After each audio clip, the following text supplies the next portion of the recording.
like you would again 100 billion times. Oh, what measure could melt. You're the one who never leaves the one behind, like you would again 100 billion times. But what measure could amount to yours? Desire. You're the one who never leaves the one behind.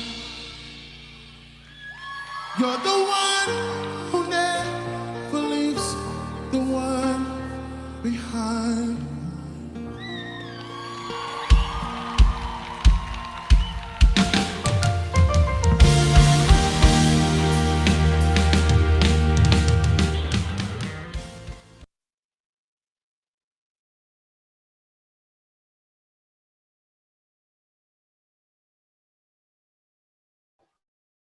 Good afternoon, everyone, and happy Sabbath. We want to welcome you back to our Airway program for this afternoon. We are joined by not only members from our district, but also the King Street Seventh-day Adventist Church. So 4 churches this afternoon, as well as others. So we want to give you a hearty welcome. So that is Careful SDA, Northern Light SDA, Chancellor SDA, and King Street. And I'm sure there are others as well. So once again, welcome. Before we start our program, I just invite you all to bow your heads as we begin with a word of prayer. Heavenly Father, we are indeed grateful and thankful for the love that you have bestowed upon us. And we are indeed happy to be coming together once again on this, your Sabbath day, to discuss an issue that is very pertinent to us as a church. I pray that you guide the discussion. I know that for some of us, it has been playing on our minds all week since we last had the discussion last week. So I invite you into our presence. Guide us, dear Father, not just for discussion purposes, but may you show us the way forward in this regard. This is my prayer in Jesus' precious name. Amen.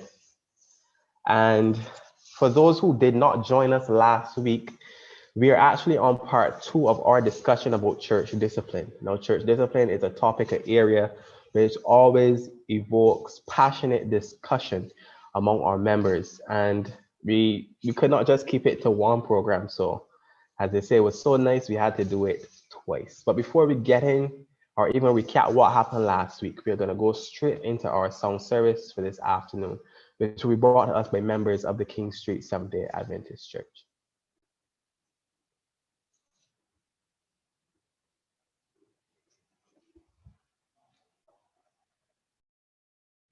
Happy Sabbath and welcome back to our Airway program this evening. To begin our song service, we're going to start with the song Way Beyond the Blue.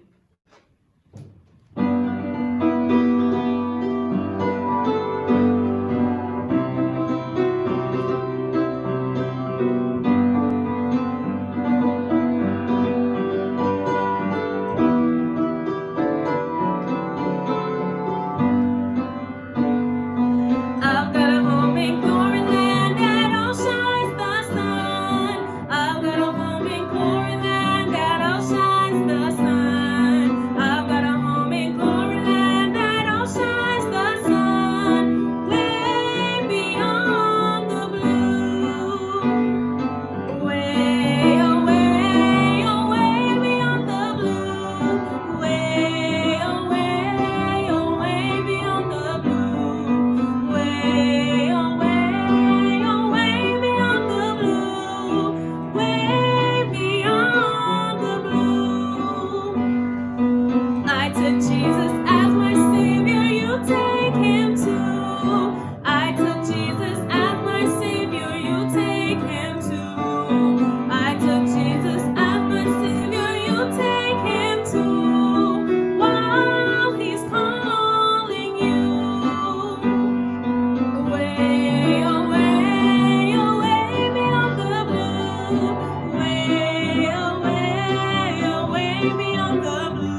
Jesus, loving Jesus, sweetest name I know, fills my every longing, keeps me singing as I go.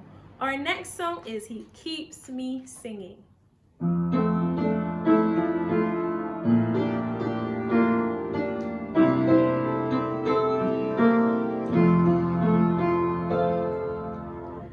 There's within my heart a melody, Jesus whispers sweet and low.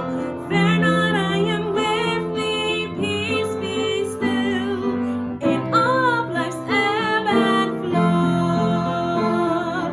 Jesus, loving Jesus, sweetest name I know, fills my every longing, keeps me singing as I go, feasting on the riches of His grace, resting beneath His sheltering wing, always looking on His smiling face. That is why I shout and sing. Jesus, loving Jesus, sweetest name I know, fills my every longing, keeps me singing as I go. Soon He's coming back to welcome me, far beyond the starry sky. I shall wing my flight to worlds unknown. I shall reign with Him on high. Jesus, loving Jesus, sweetest name I know, fills my every longing, keeps me singing as I go. And our last song for this evening is number 10 in the Advent Youth Sing, Brighten the Corner Where You Are.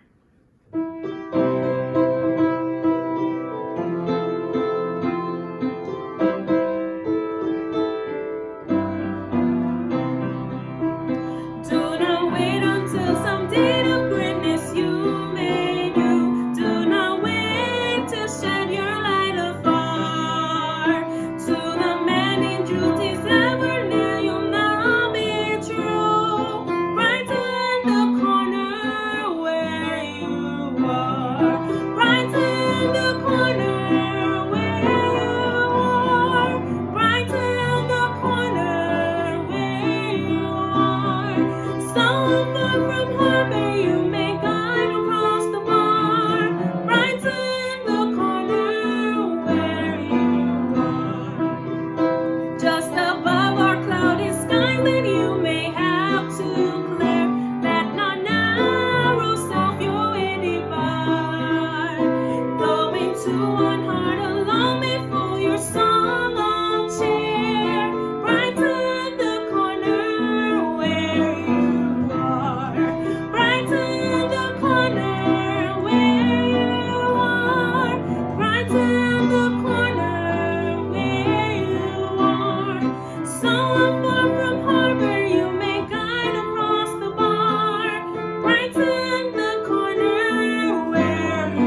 We want to thank King Street for giving us our song service this afternoon. Thank you very much, and God bless you all. As I said earlier, we are on part two of our discussion on church discipline. Last week, we would have established what it is, and for many of us who were here last week, I'm sure that the discussion played on your minds all week. I can definitely say for me it did, and it left me at some places with more questions than answers. So I was definitely excited to get back here this afternoon. I don't know how many of you are like me, ready to get back into the discussion again, but we are grateful for all those who have returned. Now, last week, a lot of questions were left unanswered, even though we had about an hour and a half. So this afternoon, we want to just extend the time a little bit more. We're not going into the discussion just yet. We still have some more preliminaries to get into. But I wanted to just touch on some of the stuff that was really discussed last week. Most important thing, I hope each and every one of us does have at least a copy of the church manual, whether it be physical or virtual. If not, get your hands on it, because maybe that would illuminate a lot of things. Now, on page 50, on page 56, I think I'm speaking under correction. This is the most recent copy of the church manual 2015. Let me just read a quote for you. The general principles as it relates to discipline. The Bible and the spirit of prophecy set forth in clear, unmistakable language the solemn responsibility that rests upon the people of God to maintain their purity, integrity, and spiritual fervor. If members grow indifferent or drift away, the church must seek to reclaim them for the Lord. That is actually how the chapter on church discipline starts. I'll read one more quote before we move forward. God holds his people as a body responsible for the sins existing in individuals among them. If the leaders of the church neglect to diligently search out the sins which bring the displeasure of God upon the body, they become responsible for these sins. If there is no church discipline and government, the church would go to fragments. It could not hold together as a body. So this is from the church manual. Now, last week we had a lot of discussions. I believe though that when we came away from it all, I believe we are of the opinion that church discipline is necessary. However, how it is administered and the consistency with which it is administered is really where the problem lies. And like I said last week, we had a lot of questions which were unanswered. And at this time, we're going to try to filter through those so that this afternoon, when we get into our discussion, maybe there'll be more or different questions to answer rather than rehashing much of the same. So, question number one. Persons wanted to know why the church holds business meetings to communicate the discipline of members. And that's an interesting question. I really think that we should actually answer that when we get into the panel. Should church discipline only be for a person who got pregnant out of wedlock, or should it be extended to remarried divorces whose first spouse is still alive? And should those persons be allowed to hold the office in church? I believe Brother Kenroy gave guidance on this last week. First of all, let's be very clear. I think we were clear last week, but church discipline is not just for persons who got pregnant out of wedlock. To be specific, just for females who got pregnant out of wedlock. We established last week that there's more than one form of church discipline. We colloquially call it reading out. But there's also censorship. And the way church discipline is supposed to work and the way that it works, I guess, as Brother Kenway said last week, depends on culture. A question that I really hope that we get into this afternoon as well is, how does the church balance its approach in facilitating the healing and restoration process in what is called church discipline? Because I hope that you guys actually looked at the manual, it's supposed to be a process of reconciliation. So where does reconciliation come in as it relates to church discipline? So all these and more we were really looking at this afternoon. But at this time, I'm going to invite each and every one of you to just join with me as we repeat our AWAY's aim, motto, and pledge. After that, we will have a short health nugget and we'll go from there. So these are the AY emblems. Repeat with me. The AY aim, the Advent message to all the world in my generation. The motto, the love of Christ compels me. And the pledge, loving the Lord Jesus, I promise to take an active part in the youth ministry of the church, doing what I can to help others and to finish the work of the gospel in all the world. As customary, we'll also sing our AY song. So unfortunately, we are not together in the church. We can all sing together with our mics on, but I invite you to join with me as we sing. Adventist youth are we from every land and sea. Together we pray and work and play in happy harmony. We have a faith to share with others everywhere. A message of love from God above to show the world we care. Adventist youth, Adventist youth, Adventist youth are we. Adventist youth are we from every land and sea. Together we pray and work and play in happy harmony. We have a faith to share with others everywhere. A message of love from God above to show the world we care. Adventist youth, Adventist youth, Adventist youth are we. And at this time, we're going to have a health nugget presented by Brother Christon Sobers from the Care Philadelphia Church.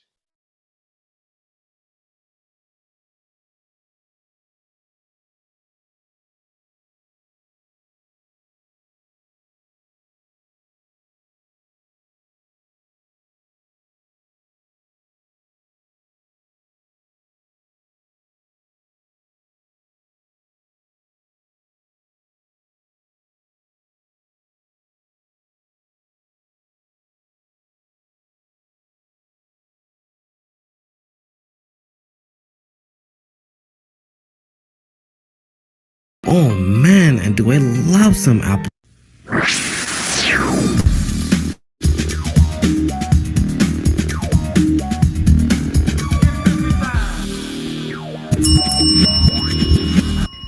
The apple. Wait, not that apple. The apple. Yes, one of God's wondrous fruits. Man, do they make some great nutritious snacks. Sliced, diced, halves, whole. Oh man, and do I love some applesauce. The apple is used in many tasty goodies we enjoy, like apple strudels, apple crisp. We use it in coleslaw, fruit cake. I bet you're drooling already, right? Well, the saying an apple a day keeps the doctor away may actually have some truth to it. I'm not here to endorse this sweet fruit to that extent, but the apple could really be a healthy snack to partake of on a daily. Little history lesson. Galen was a Greek physician, writer, and philosopher whose findings and teachings were held in high regard back in the mid-17th century. He prescribed his emperors and gladiators apple wine as a cure-all for just about every ailment these folks experience. Need a detox? No problem. Drink some apple wine. Common cold? Apple wine. Tum-tum hurts? Here, have some apple wine. Wife cheated on you with your best friend? No problem. Have some apple wine. Okay, wait. Maybe not that last part, but you get the point. Oh yeah, God loaded these fruits with some awesome nutrients and properties, from the skin of the apple to the very core. Now, let's check them out and bite in. Apples provide vitamin C. Apples provide our body with some vitamin C, which obviously means it's great for boosting our immunity, helping us to better fight off infection.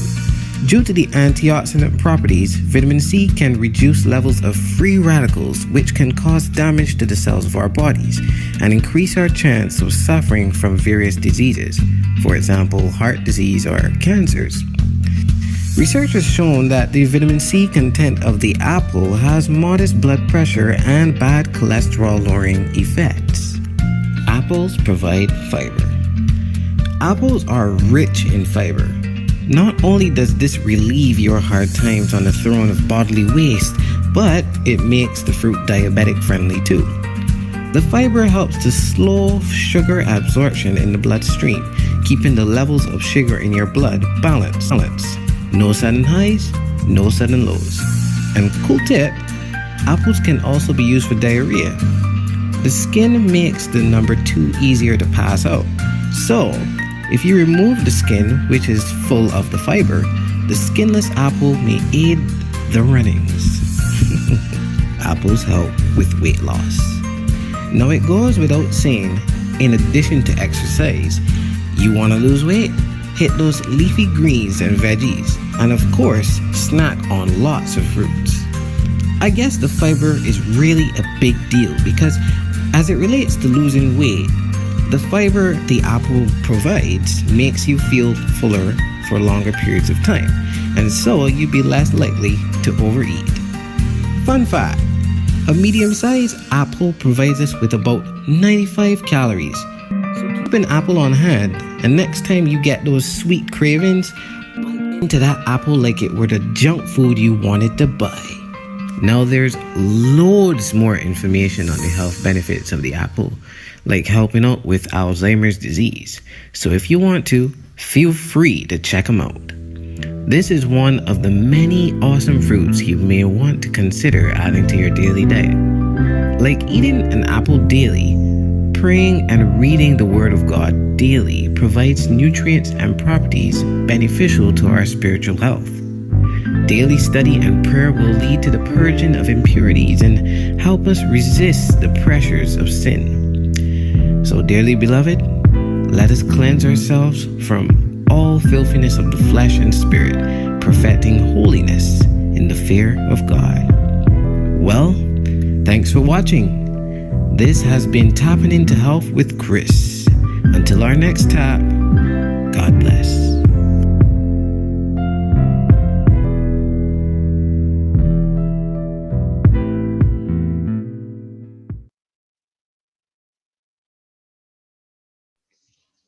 Thank you, Brother Christon, for that health nugget, which also dovetailed into our devotion for this afternoon. Just like an apple is good for our body, so it is with reading the Word of God.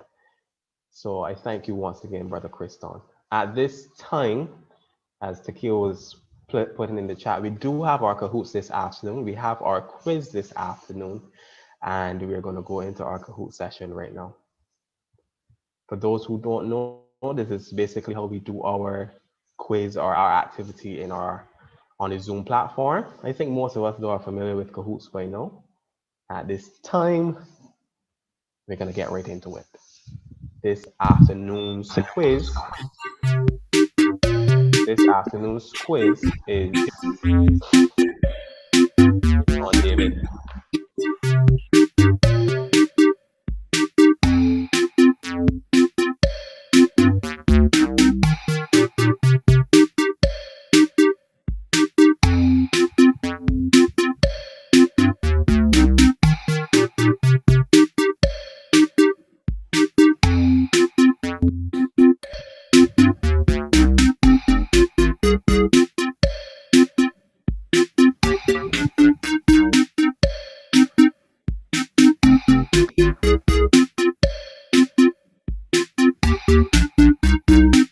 We're going to give everyone as much time as possible to join. I see about 52 participants in here, so we're going to wait for about 20 persons to join.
All right, we have about 14 persons. We are hoping for 20, but in the interest of time, we're going to start our Kahoot session now. So, Game Master, shall we begin?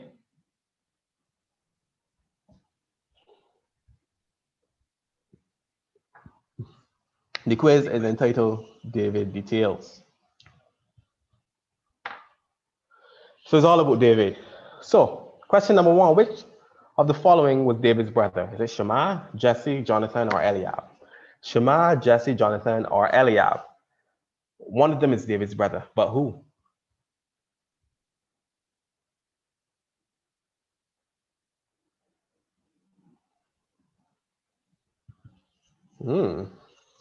So the answer Eliab is correct, and the majority of our persons got that right. Next question.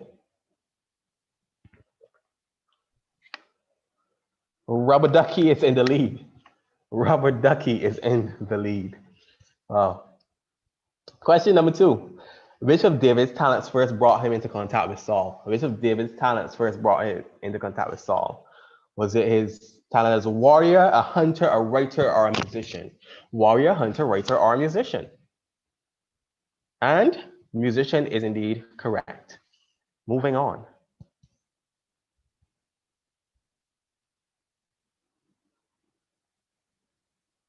Rubber Ducky is really taking this game seriously this afternoon, but Takia is making sure that he doesn't go unchallenged. Who was the commander of Saul's army? Now, this is an interesting one. Was it Joab, Abner, David, or Jonathan? Who was the commander of Saul's army?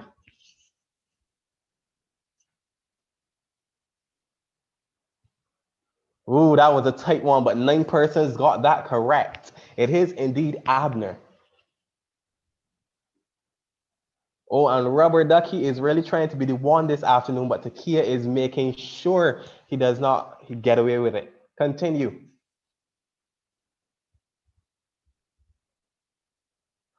How many Philistines did David kill in order to marry Michal?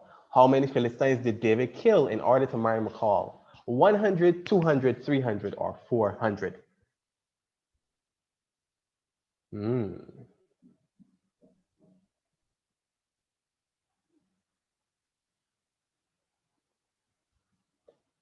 Oh, that was a really, really, really tight one, guys. But the answer is indeed 200.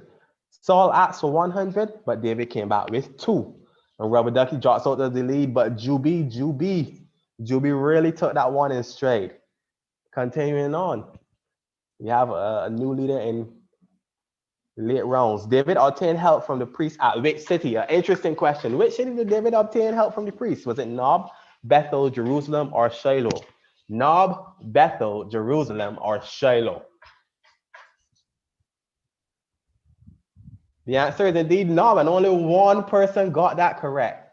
Wow. Gigi is definitely in the lead now. Juby and Rubber Ducky, Takia. They're all trying to get to Gigi, but Gigi is clearly consistent. We continue with our last question for this afternoon. Which of these ladies is not David's wife?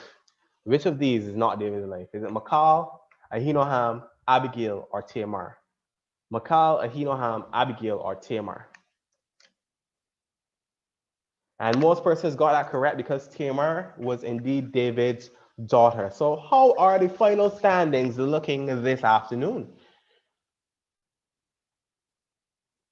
Rubber Ducky is in 3rd place. He had a quick start. Juby 2nd. But our winner for this afternoon is GG. And I believe that GG stands for a good game. But we thank all our participants this afternoon. I'm sure that you guys enjoyed that session. I didn't even realize.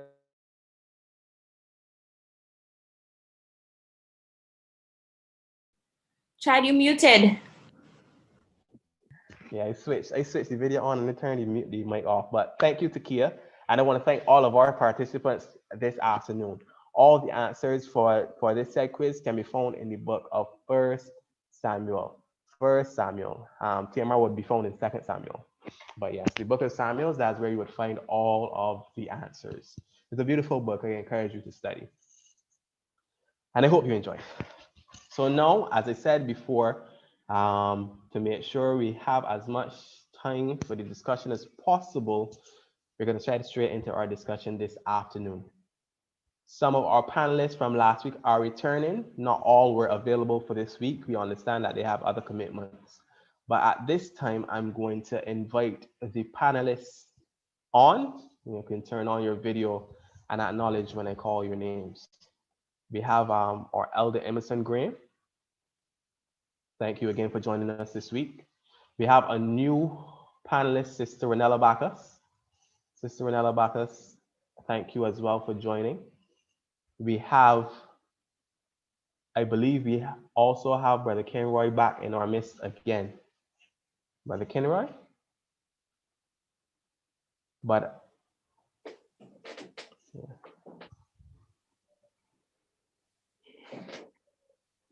Yes, and Sister Renella. Or the Norval sisters from Chancel were unable to come back on the panel this afternoon, but we thank them for their input from last week. We are excited and we are very ready to get into our discussion this afternoon. And we thank the panelists for their time. We appreciate you coming on. Also, as it will go the same as last week, where persons will be allowed to give input from the general congregation. So as to allow persons to give their views and input as many persons as possible, we're going to ask that you don't go on too long with your responses. Speaking to the general congregation, not the panelists. I know that is a passionate topic and we respect what you have to say, but we want to give everybody the chance to say it. We don't want it to be like last week where there were so many unanswered questions. But once again, I thank you. And I believe that what we should do right now is just pause and have another moment of prayer. So just bow your heads with me. Heavenly Father, be with us now as we enter this discussion. Guide us, I pray. Amen. As we discussed a little earlier, we had a lot of unanswered questions. And there's some that I just want to throw straight to the panelists. Namely, this first one: why does the church hold business meetings to communicate the discipline to members? Can anybody answer that one for me? Why does the church do it in this way? Okay, I guess I'll start and then let Elder Graham take over. All right, so this one is pretty straightforward in terms of what a business meeting is. And again, if you go to the section on the meetings in the manual, you learn that the business meeting is the constituency meeting of the church. If we think about it, to accept a person into membership has to be by vote of the church body. So you vote them into membership subject to baptism. Likewise, you cannot remove them without going through the same due diligence and process. The church borrows from the democratic method of governance, and whereby, while the church board may be equivalent to a governor for administrative measures, and they may have a little bit of authority to act without it, the manual clearly says that major decisions should only be decided by the congregation at large at a duly called business meeting. And that is to avoid cases of bias or prejudice. So it's a case similar to in court where it is you've been convicted by your peers and not so much by the judge. So it's that type of model and framework that we follow. It's the constituency meeting. Major decisions should be dealt with by the church and not reserved for a board, elder, or pastor. Mm-hmm. Thanks, Brother Kenroy. Brother Graham, anything to add? I concur with what was said there. I think that was well said, very clear, very concise. So we can move on to our next question. Remember, these are questions from last week before we get into questions for this week. How does the church balance its approach in facilitating the healing and restoration process with the disciplinary part? So that is, I'm just repeating the questions as they were asked, but I'll throw it out to the panelists again. How does the church balance its approach in facilitating the healing and restoration process as part of the church discipline? I think last week we did say that the church is in the business of saving and is in the business of restoration and so on. But sadly, the church is also in the business of having to discipline its members from time to time. So somewhere between there, the church tries to balance the two of them. And it would depend, I believe, on the experience of the membership, the experience of the leaders and so on, and it would not be the same in every church. A more experienced church would obviously find it easier to balance the two than with a younger church, for instance. But it is a delicate balance, and certainly it will call for a lot of prayer and so on. So I would think that the leadership would engage in prayer, so that the Holy Spirit will guide in all of the deliberations, because it's tough to instill discipline, and at the same time, in the same voice, to be saying that you're reconciling. But it is possible, and the Holy Spirit can help us along that way.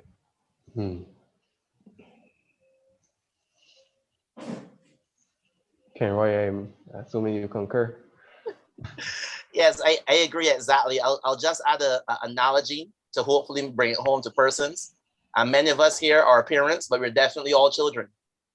And I don't think there's anyone here that, whether they were a child or they are a parent, would say that they should go their entire life without being disciplined. And likewise, when you do it right just for your children, you discipline them, and yet you're still able to convey that you love them. Now, God, the Bible clearly says, in terms of God dealing with us, as many as he loves, he chastens, and we follow that model as well by authority of the church. So again, as the elder said, Graham, it can be achieved. We shouldn't run away from it, and understand that there's no malice or vindictiveness in it. But when done right, it is understood that it's an expression of love. Mm-hmm. I appreciate what you said there, Brother Kenroy, the analogy, because all week that analogy was in my head. Parents, I'm not a parent myself. You said last week you're a father of 3. Brother Graham is also a father. But you discipline children, but that does not mean that love is not present for your children. And that is how it's supposed to be done. That's the idea is done. Based on discussions and the points coming out last week from the congregation, I believe that they believe, or they have seen the process not done in that way. And that's why it's so etched on their minds, and why they are so vocal, and why they are, I wouldn't say they're against church discipline, but just how it's carried out. So the underlying theme is, are we doing it right? I remember last week you made mention to the point that sometimes we don't follow it to the T. And I think that's where we fall down a lot. And then what happens after, if in one situation we don't follow to the T, but now we decide to follow the next one to the T? I think that's what causes a lot of issues and a lot of flack. And we have to be honest with ourselves if we want to move forward. I think the idea and the principle, as I read it and as I understand it, it is a fair one. But if we just move just a little to the left or to the right in how we administer it, we're gonna always find ourselves in, as Beatrice would say, Potter. But moving forward, another question from last week. Should discipline be done publicly? Should discipline be done publicly? Well, we said last week that the church, the church, church man speaks about the church trying to maintain its purity and so on. And I've translated that to mean that the church is concerned about its image in the society, its image in the community. And if the church is to continue to be the light on the hill, for instance, and people are looking up to that light, there must be some measure of purity in the church. And if there is a member who has done something that has damaged the reputation of the church, we're not saying that the reputation of the church is paramount, but the point is that if a member has done something that has done damage or has caused damage to the reputation of the church, then for the church to remain, or to keep its image in the eyes of the public, the eyes of the community, then the church must do something about it. The church must do something about it. And And I believe that the best way that the church can do something about it is to let the world see what you've done, and let the world see that what you've done is fair. So then that you're not embarrassing the person, or you're not setting out deliberately to embarrass the person, but you still have to let the world see that the church is not covering up sin, and that the church is willing and able to deal with these issues that are really affecting it. So if you were to do it not in public, then there would be would definitely be room for people to say that you're covering up something, that you're favoring some person, or you're hiding something. But if it's done publicly for all to see, then we would say it is transparent. And we may not necessarily agree with everything that went on, but at least it is transparent, and nothing was, swept on the carpet. Nothing was hidden, and we're not saying that at the end of the day that everybody will be satisfied. Certainly, the person who is being disciplined might not be satisfied, because you have kind of exposed what they're wrongdoing to the public. But at the end of the day,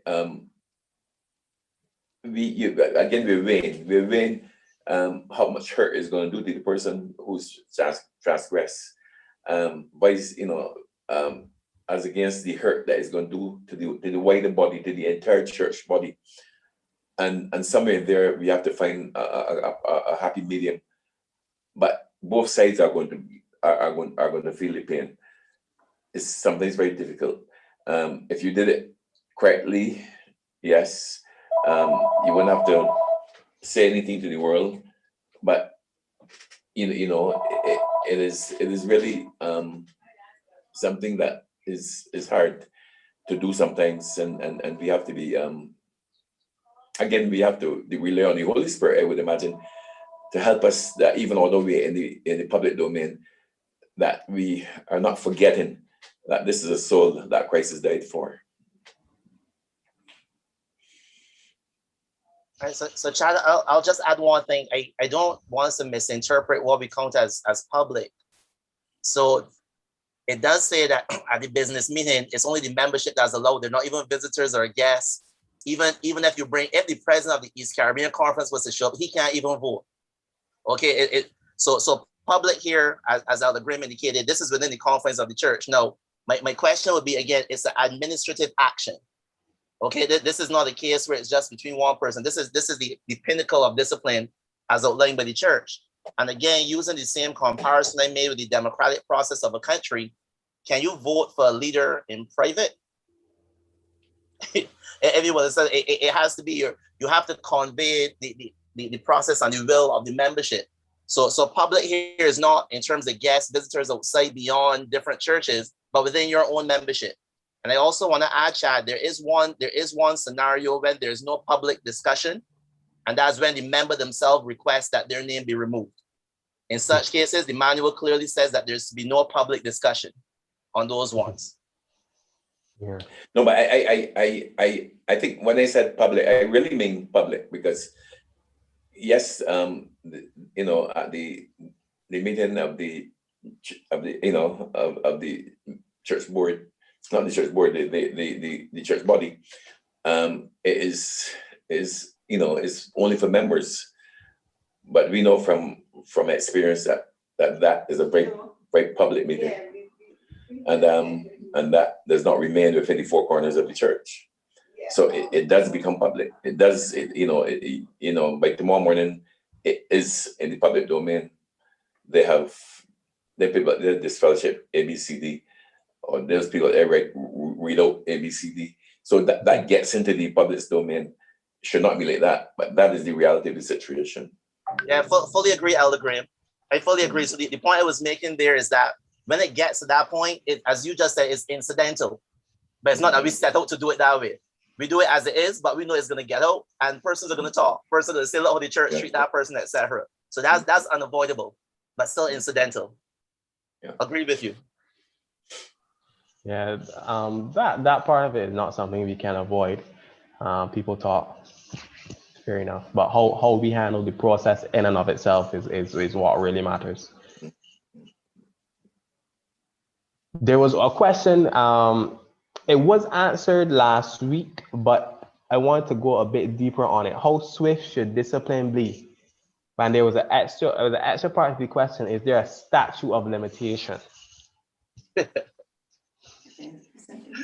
That's it. Yeah. That's an interesting one. The manual does say that discipline should be carried out swiftly, and it uses words like prolonging the suffering of the membership, etc., when you're doing. Now, statute of limitations, and I don't want to get too legal. That's where Elder Graham would go there. But again, I'll just borrow from the tenets of the country now. Censorship is interesting in that it's time-based, even in the execution of the sentence.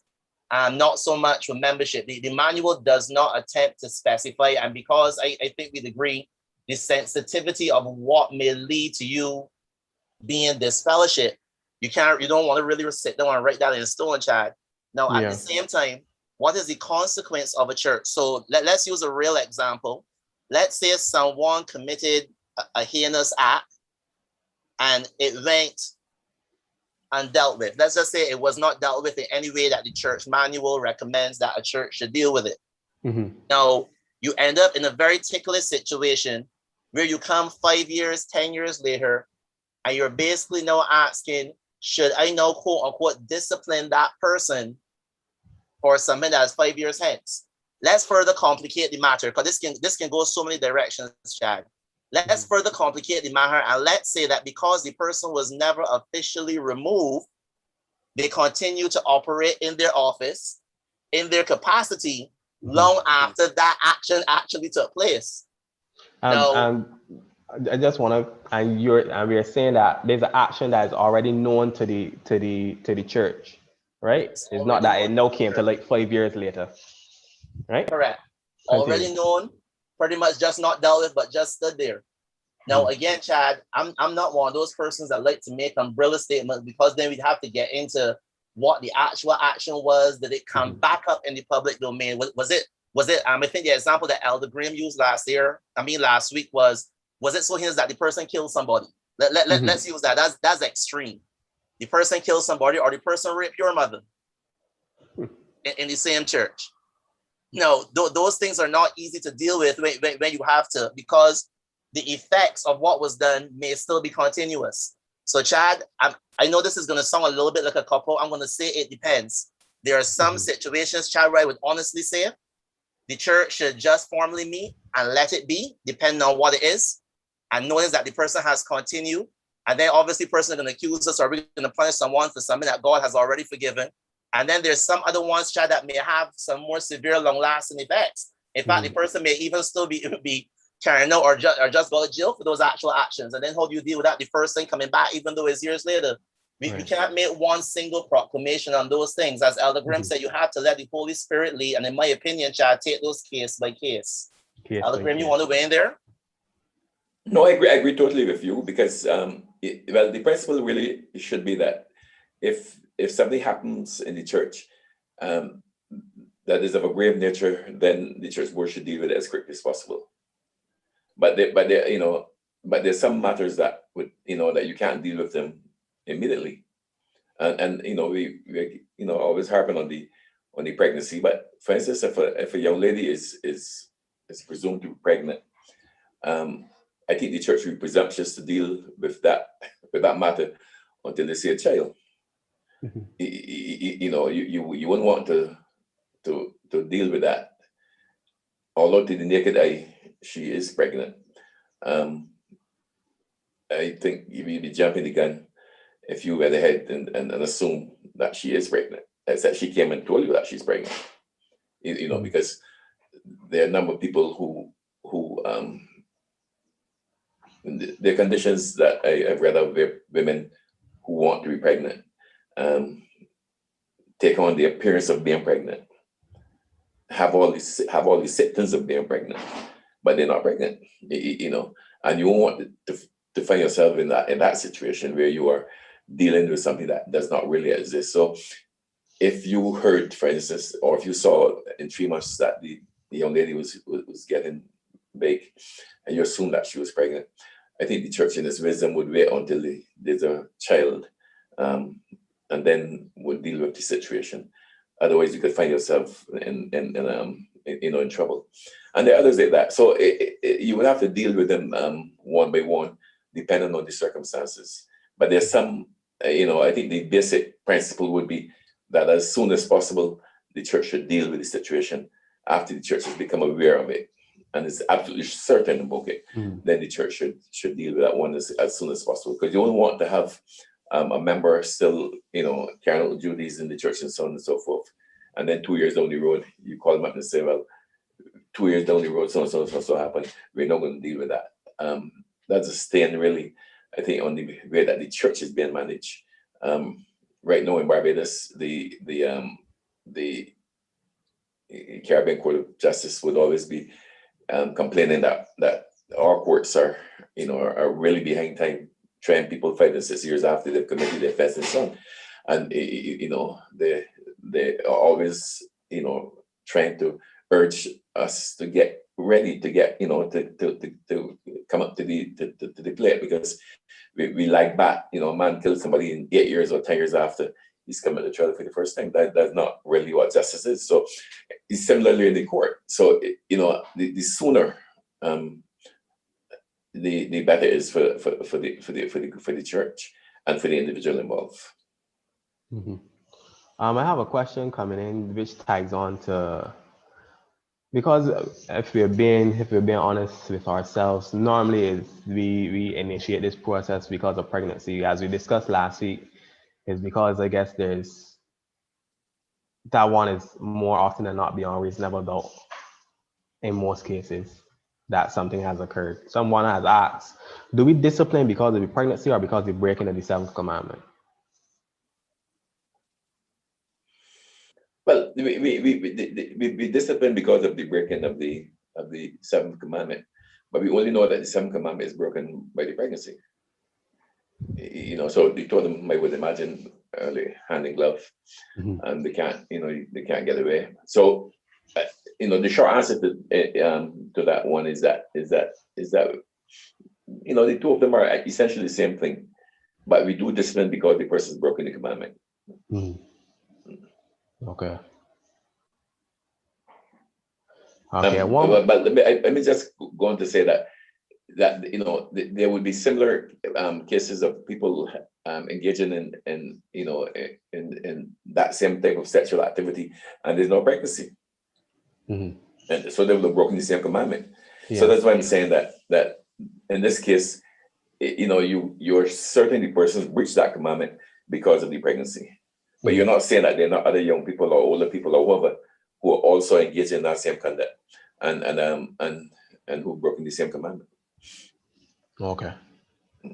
It's basically about the public nature of the sin. Yeah. Thank you. This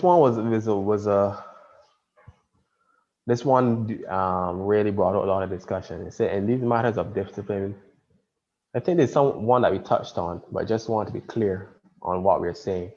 Why do we discipline a person who is repentant, and then we want to reconcile them? Peter denied the faith and was he penalized? That's one that we touched on. But why it is that we discipline someone who, well, I can't say a person is remorseful or repentant. I don't know. I am not privy to I don't know the heart, so I can't say that this person is indeed repentant. Well, or if they're remorseful, but why do we still discipline persons who seem repentant? Whether it be censor or disfellowship. All right, so Chad, this is one of the very tricky ones. Okay, and I know you're going to hear us say it from time to time that this really is a Holy Spirit-led process because it's not straightforward. Now, even in the act of discipline, in terms of after a period of censorship, is what is referenced in the manual, there's caution against reading the motives of individuals. And it clearly says, because only Jesus knows the heart, that we have to be very wary. And yet at the same time, the manual says that at the end of censorship, enough time is to be given to show that the person is repentant or changed. Now, we mentioned last week that the base chapter in the paragraph you read today that starts off discipline, if you read the very next paragraph after that, it lays the Matthew 18 as the principle under which we follow in terms of going to the person one-on-one. And by the time you get to the church, it's really a process of escalation. So even in that case, the reconciliation has actually started prior to it getting to the point of the church having to be involved. So again, if the church is doing what it's supposed to be doing, and I'm sorry that I have to say this so often because we know it's not true, which is why we're even having the discussion that we have such a bad taste in our mouth on discipline. When you have a case where the body of members feel like they're actually part of something and that they're loved and they're cared for and they're safe and they can share, then they understand that reconciliation has started even before. Usually, by the time that it is known, it is not that the person is in a shameful way that's going to lead to death. Because remember, Paul said there's godly sorrow and there's sinful sorrow. And God, he says that I'm not sorry that you were exposed, but I'm sorry that I'm happy that your sorrow led to repentance. And that's ultimately what we're trying to do. Now, in the case that, let's assume, I'm going to give the question credit. Let's pretend for a second that there is some way beyond the shadow of a doubt that we can know that the person is repentant. It's going to come back to case by case. If you remember last week when I read the section from marriage, specifically in the church's position with marriage, divorce, and remarriage, I specifically read where it said that the offending spouse, even though that they committed adultery, if sincerely repentant, can be censored as opposed to disfellowship. So it's not that it stopped the punishment from happening, but the severity of it didn't translate. Whereas traditionally, adultery and fornication is one of the ones that typically happen fast and you're disfellowship. Now, the mere fact that the manual can represent those two situations at the same time, Chad, tells me that some level of spiritual discernment has to go into the specific case that's presented before you. It should still result in some form of discipline. It may not result in the extreme form, even in the examples that the manual gave. So again, it's not a cop-out, but we really have to take these things case by case. Is it a demonstrated pattern of behavior? Because I think sometimes when we talk about it, we always assume that it's the first time it happened and we catch the person fast and then the person doesn't want to come to church. Suppose this has happened 3-4 times in succession. Then what? Do we have the same conversation? Do we have the same feelings regarding it?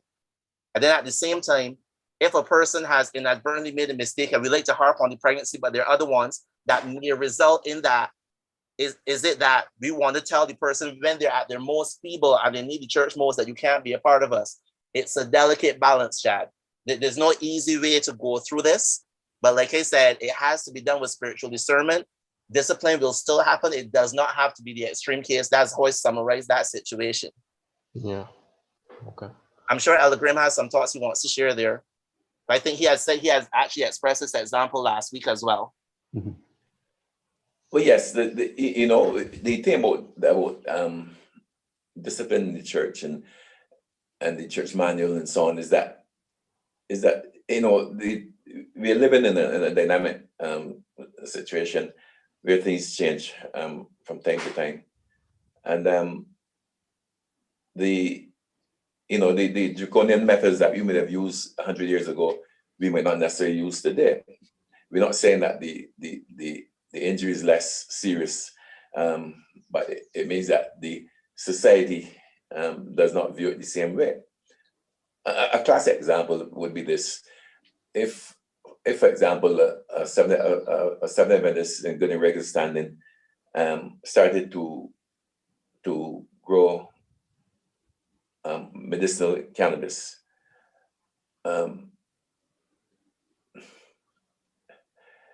the church manual is talking about narcotics and so on, so you should not be involved in that business at all. But overnight, what used to be a narcotic is now a medicine, and so the member is now growing what 5 years ago was a narcotic, but is now a medicine.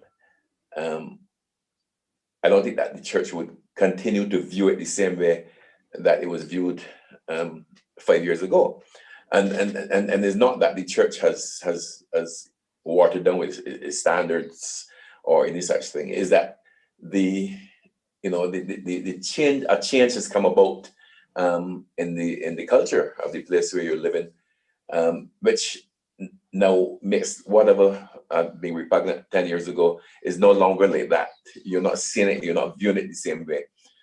No, that can't happen in all cases. I mean, because the more serious matters would always be serious. But there's some that are in those gray areas, and I think that during the week I was thinking about particularly about cannabis and how is it going to affect our church, for instance.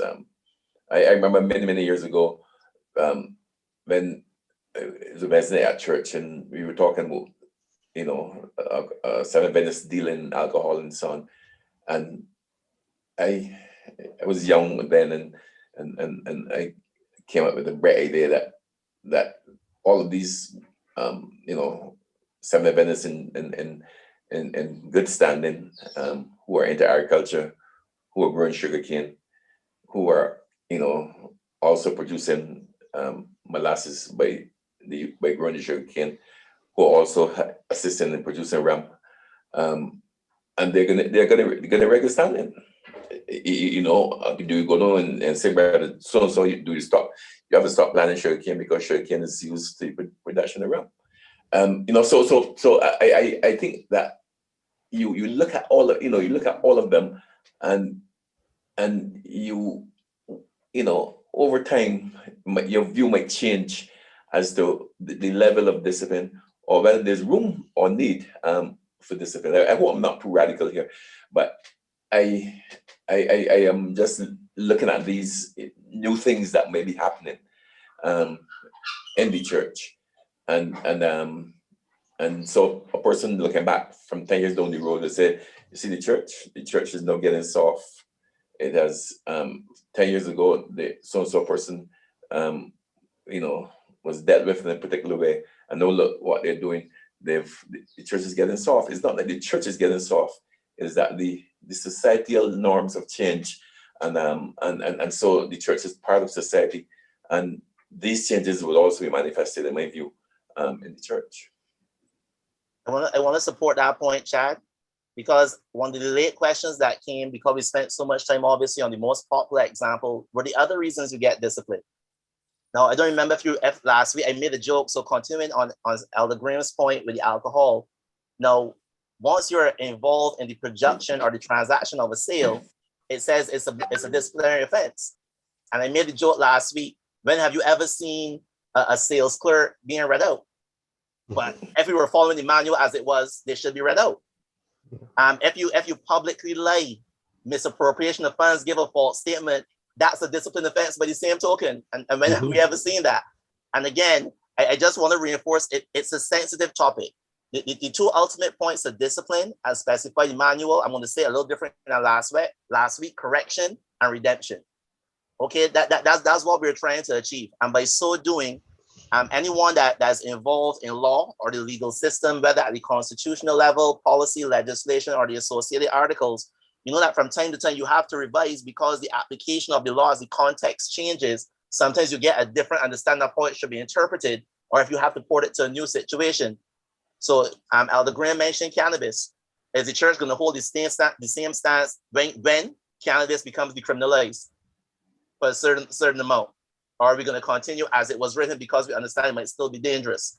There are times that the church has to go over its view and not so much change the principle behind which it was, but change the interpretation and therefore the application of said discipline to make sure at all times it's God we're representing and his redemptive process. Because someone private messaged me this, I also want to say, someone asked, what happens if the church gets it wrong? And the manual clearly says that if a member feels that they were treated unfairly by the decision of the vote, they have the right to appeal. And if the church can't deal with it, it has to go to the conference. And by extension, we go all the way up the hierarchy. Conference, union, etc., as high as you can go. So that is the right, the fundamental right of a member if they're not satisfied with how it went. Before we invite others into our discussion too, you guys, you panelists and others can correct me if I'm wrong, but I get the feeling that we made the assumption that once the church board recommends And I know that it has been answered already, but I get the feeling that once the church board recommends the member for disciplinary action, that's the end of the story. But the church body can vote against what the recommendation.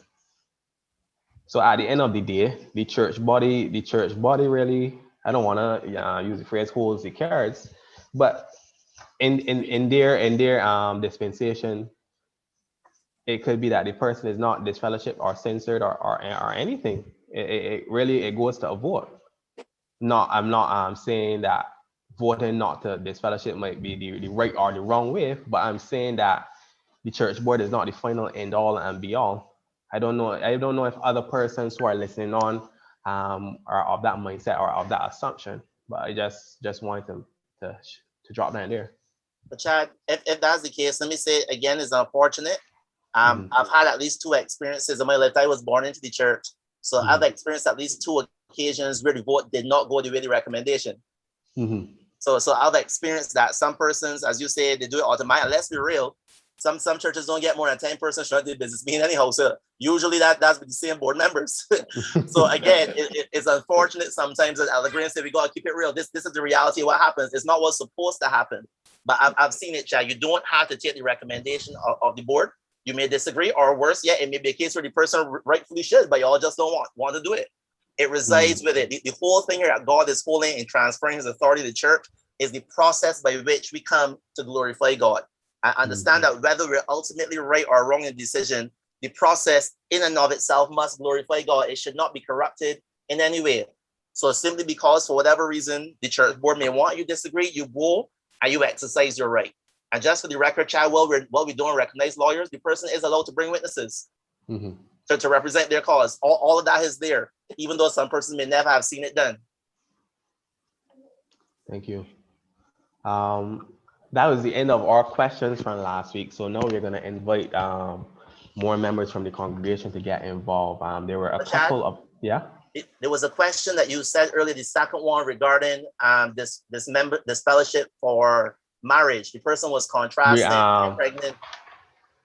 Right. Basically, let me read it verbatim.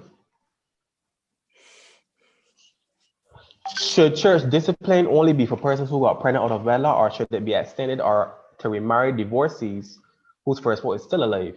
And should those persons be allowed to hold office in church? I believe that you gave a good answer last week, but if you want to go over for clarity, go right ahead. I just want to advise whoever the person was that, again, when you read through the section on discipline and it gives the reasons for it, that specific example is actually given in number 6, where it says remarriage of a divorced person except the spouse who has remained to the marriage, voting the divorce for adultery or for sexual perversions. It is not only the person that was remarried can be disciplined, but the person that carried out the marriage can also be disciplined. And then when you go across to the other section on marriage, the person that married the person can also be disciplined. So I just want the person to know it's actually their word for word. You don't have to guess or interpret. Okay, thank you very much. I see Brother Lomer and Sister Karen Griffith. So we're gonna give them an opportunity, but there's one question I want to get to, so we can really touch on this and move on. The question was sent to me privately. Why are members' business trashed out at business meetings, while pastors' business is hushed? Too often we hear of decisions on pastors through the grapevine gossip. The question was asked, so we asked the panelists why that is the case. Well, I would say that the business of the pastors has not you in your pocket. It's probably not discussed at a business meeting in the church. But the pastors do have their own mechanism for dealing with the pastor who's in trouble, and with the pastor is even a little more difficult, because whereas a member who's disfellowshipped, that may be the end all of it. But with a pastor who's disfellowshipped, his job and everything is gone. So I'm not setting 2 different standards here. All I'm saying is that you have a person who might walk away when the church has made a decision. But if you have a pastor who is who is disfellowshipped, his job is also gone. There are going to be legal implications and so on. And so you would, to use a better word, you would be a little more careful with the way that you deal with him. Whether it's right or wrong, I'm not here to say. All I'm saying is that there are more implications for a pastor than there are for a church member. That might not be right, but that is the reality of the situation. And you can understand why. Because as I just said, when you find your pastor in that situation, his job is on the line. And he might not just slink away, he might seek legal redress.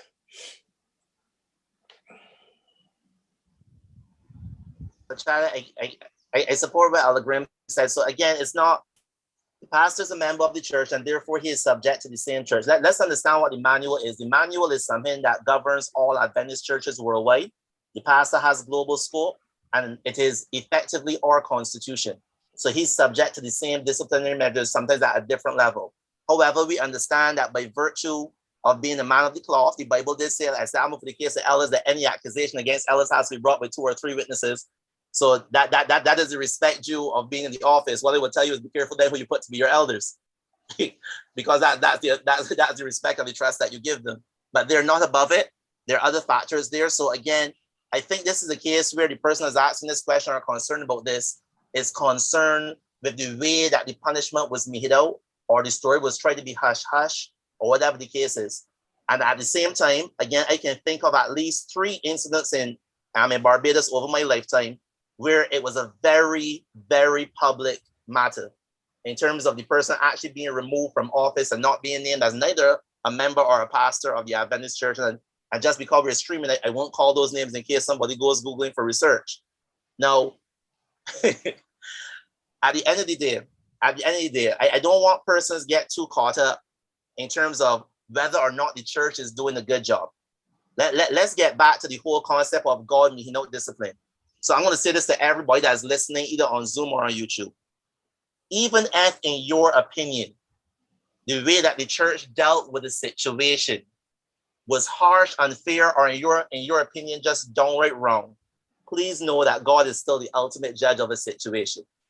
The person has not gotten away because the church didn't catch them, neither because the person may feel slighted will judgment not come to them. At the end of the day, we're standing in the way and the authority of which God has endowed upon us, but he will still have the final say. Mm-hmm. Okay? Somebody, before we get to those further questions, Brother Loma and Sister Karen had their hands up for a while, so we're going to allow them the opportunity first, Brother Loma first and Sister Karen after, to speak. Good afternoon, everybody. I just quote from the manual. This is under the offenses, well, the reasons why a person may be disciplined, and specifically the use or manufacture of illicit drugs, or the use, misuse, or sale of narcotics or drugs without appropriate medical cause and license. If I have a license to produce medical marijuana, do I have a case? Well, that, what you just read, I think you did mention the word license. So it seems that if you have a license to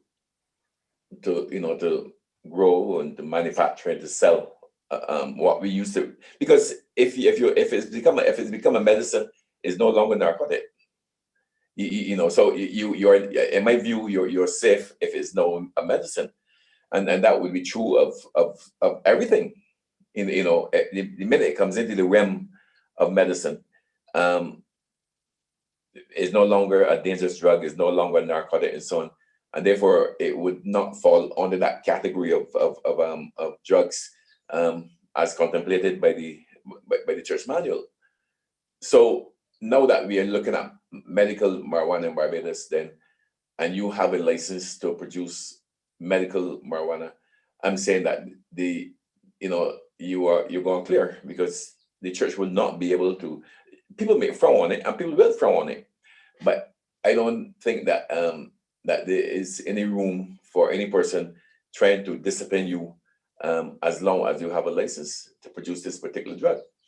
But it will take some time for to gain acceptance, because even now in my mind, I spent many years with dealing with people who lock up people and so on for having marijuana, and I'm still fighting hard to differentiate the difference between the one that somebody called medical one and the next one that somebody called narcotics and so on, but there must be some difference, and so it would, to my mind, be the individual who's involved in the growing of it, or the manufacture of the drug, or the dispensing of the drug, or the case to be, who would have to look at it himself, and if he's satisfied that what he's doing is within the law, because he has a license, then I would think that he's in the clear.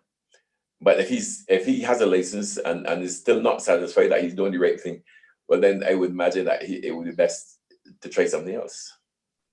Well said. And I literally have one thing to add to that, Chad. Under the reasons for discipline, number 14, the use of manufacture of illicit drugs, or the use, misuse, or narcotics of drugs without appropriate medical cause and license. So as Elder Graham said, from the time you have it, the church does not care anymore. I'm muted. Agreed. Because anything outside the license, then you have it talking about abuse of the substance, and then get back involved again. But yeah, Sister Karen Griffith. Hi, good evening, Karen Roy.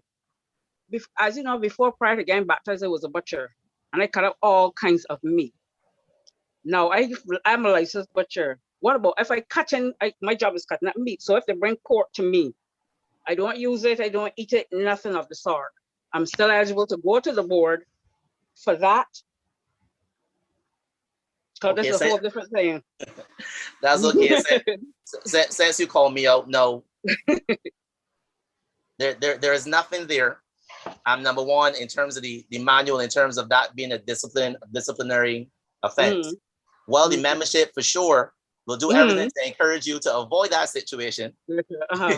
Because then we get into the conversation. If it's, I might not drink alcohol, is it right for me to go and buy alcohol for somebody? I don't smoke. I go and get cigarettes because my husband or my wife will still do it, and that getting into matters of the conscience.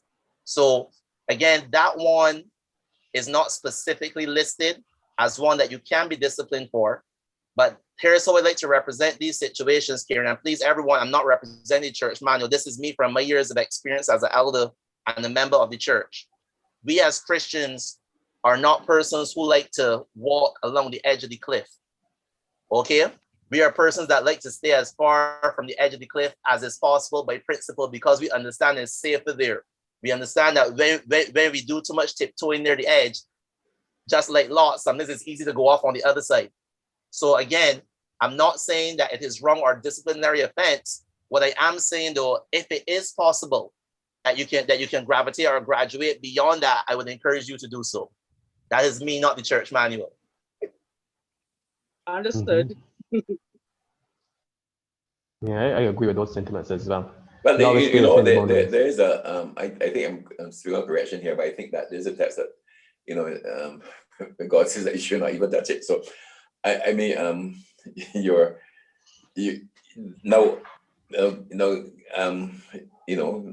that's your profession, and you would have to deal with that one, in my view, at your level. It's a personal decision for you,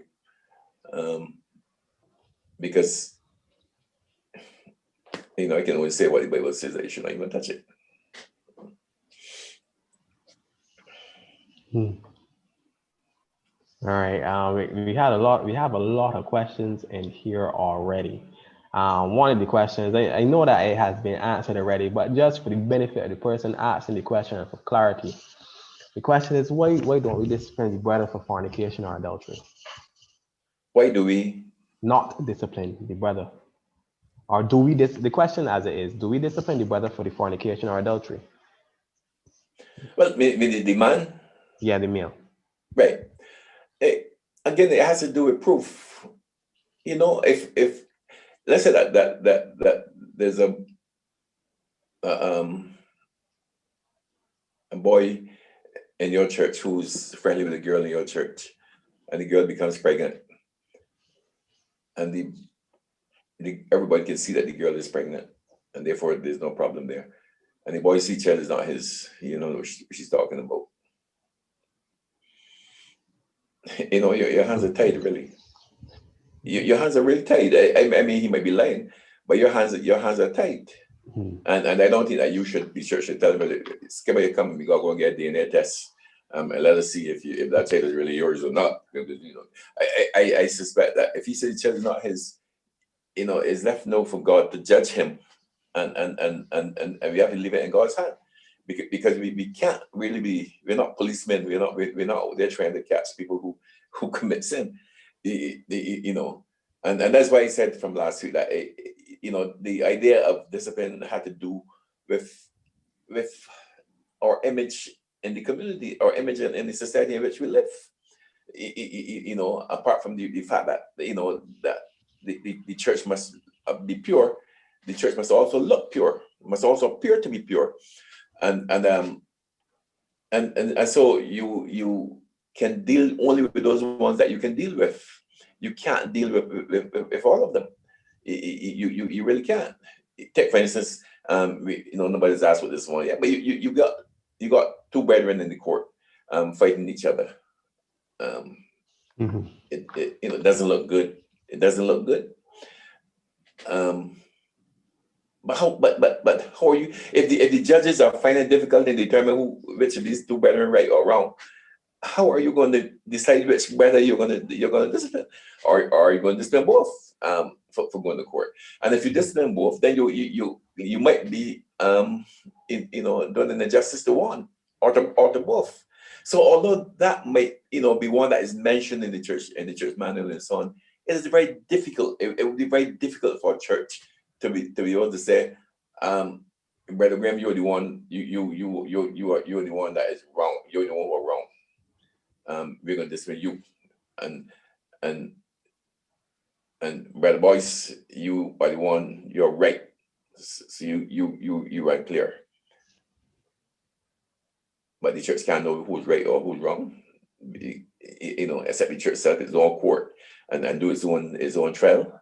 You know, so I'm saying that there's some that are gray areas that yes, if you can be certain, you can deal with them, but in most cases you can't be certain, because the two brothers are you know, are really fighting this matter out in court, and it might be better to wait for the court to make a decision to determine who's right and who's wrong. And even sometimes, as you know, the court may say wrong or arrives at a wrong decision sometimes. So you know, there's some that you have to leave it in the hands of God. Sure. Yeah, I want to endorse that, Chad. Two underpinning points to that Elder Grimm said, and this is going to go back to a private message I got where somebody asked if the sin is private, do we go over way to make a public spectacle? That's not our job. That we're not going here looking to discover and unearth and expose people. That's not what we're spending our time doing.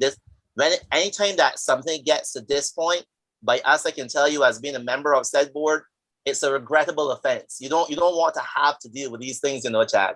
You're hurt when it comes, and you take that very seriously, understanding that you don't know if the decision that's made can ultimately cause the person to part ways. It is something that we're very heavy on us when we do it.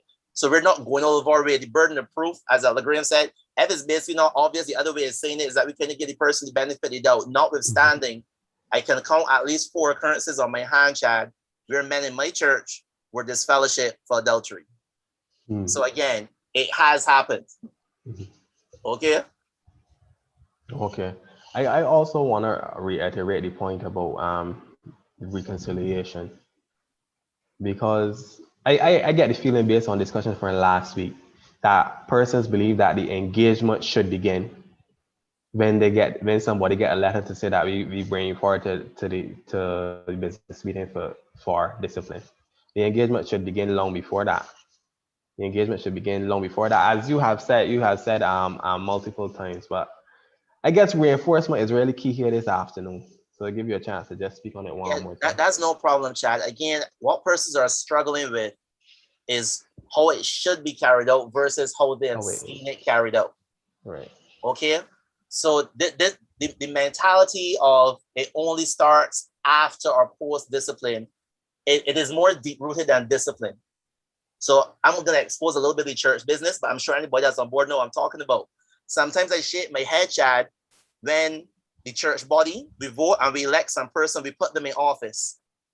After the first quarter, it is clear the person is doing an absolutely horrible job and is not fit for that office. Mm-hmm. But we don't engage, we don't try to assist, we don't offer any assistance or resources. We go on the rest of the year talking about the person behind the back until it's time comes to revoke them again. And then all the bad things come out once, all of a sudden the person is not suitable. And I'm like, so what happened for the rest of the year? Mm-hmm. Did you not care about the person for the rest of the year? Did you try to help? But no, you want to make sure they're not back in office. The mentality and the culture of that child is more deep-rooted than discipline. Unfortunately, it also comes out in discipline.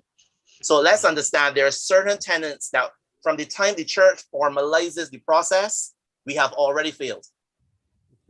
Let's call it what it is. That we have to put up our hand and say, or bad. I laugh sometimes when we have to organize like missionary action groups or Sabbath school action units.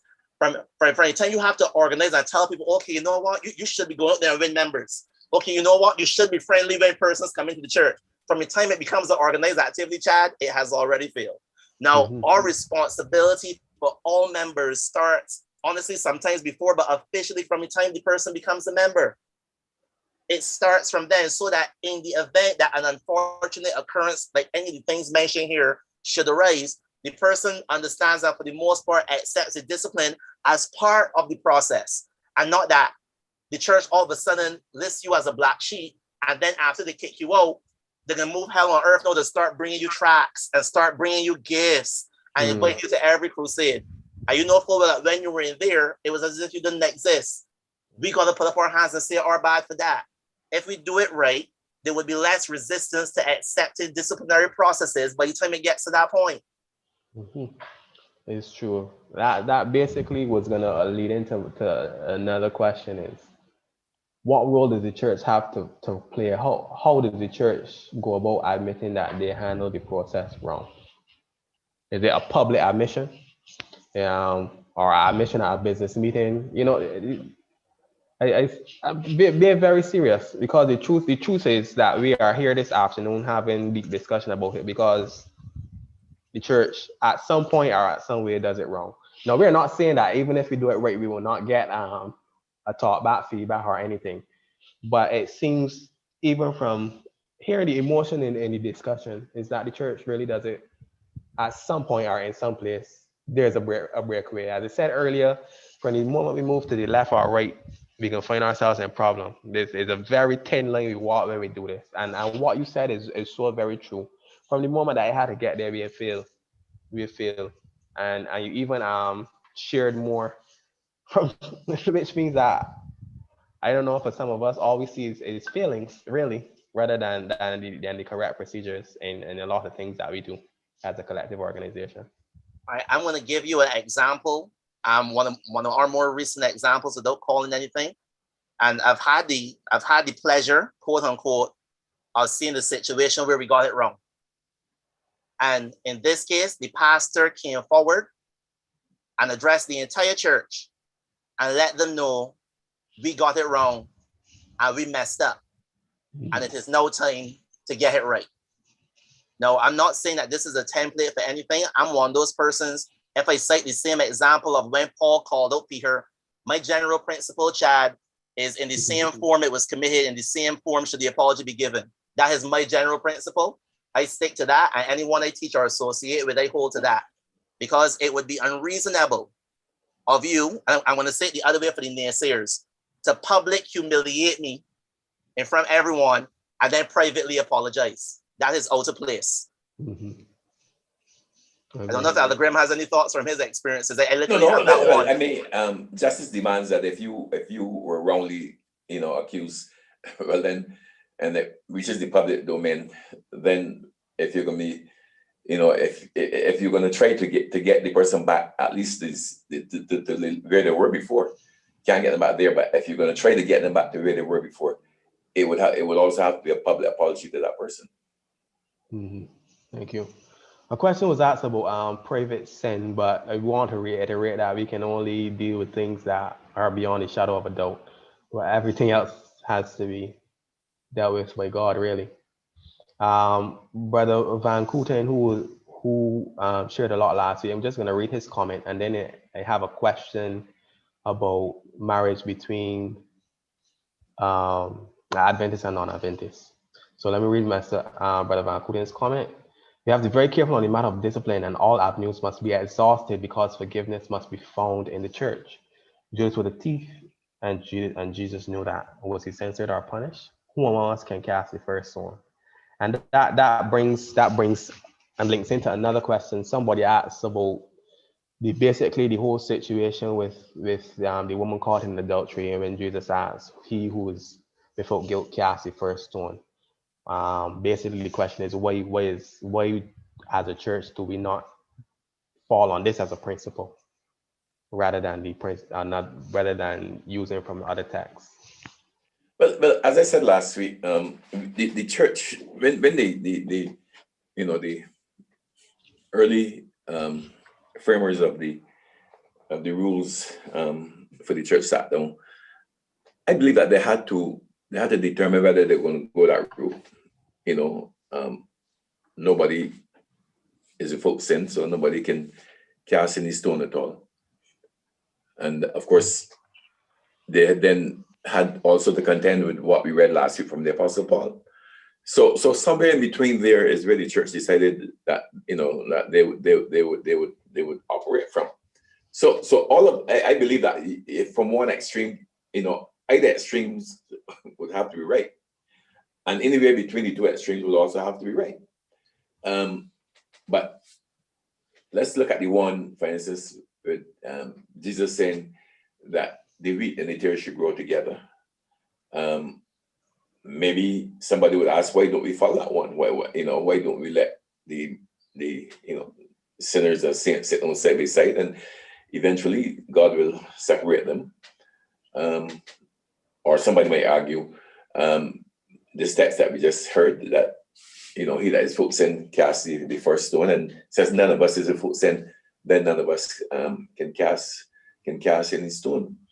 But the church would not be the church if that's the way that we operated, because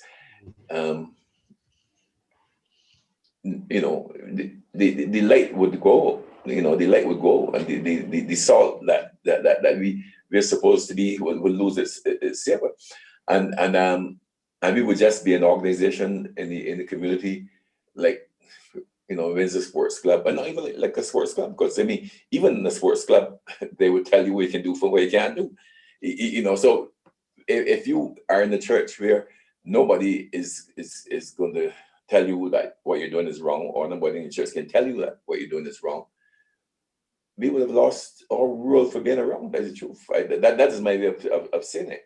That you know, you would just become an organization, and I don't know how long you will survive.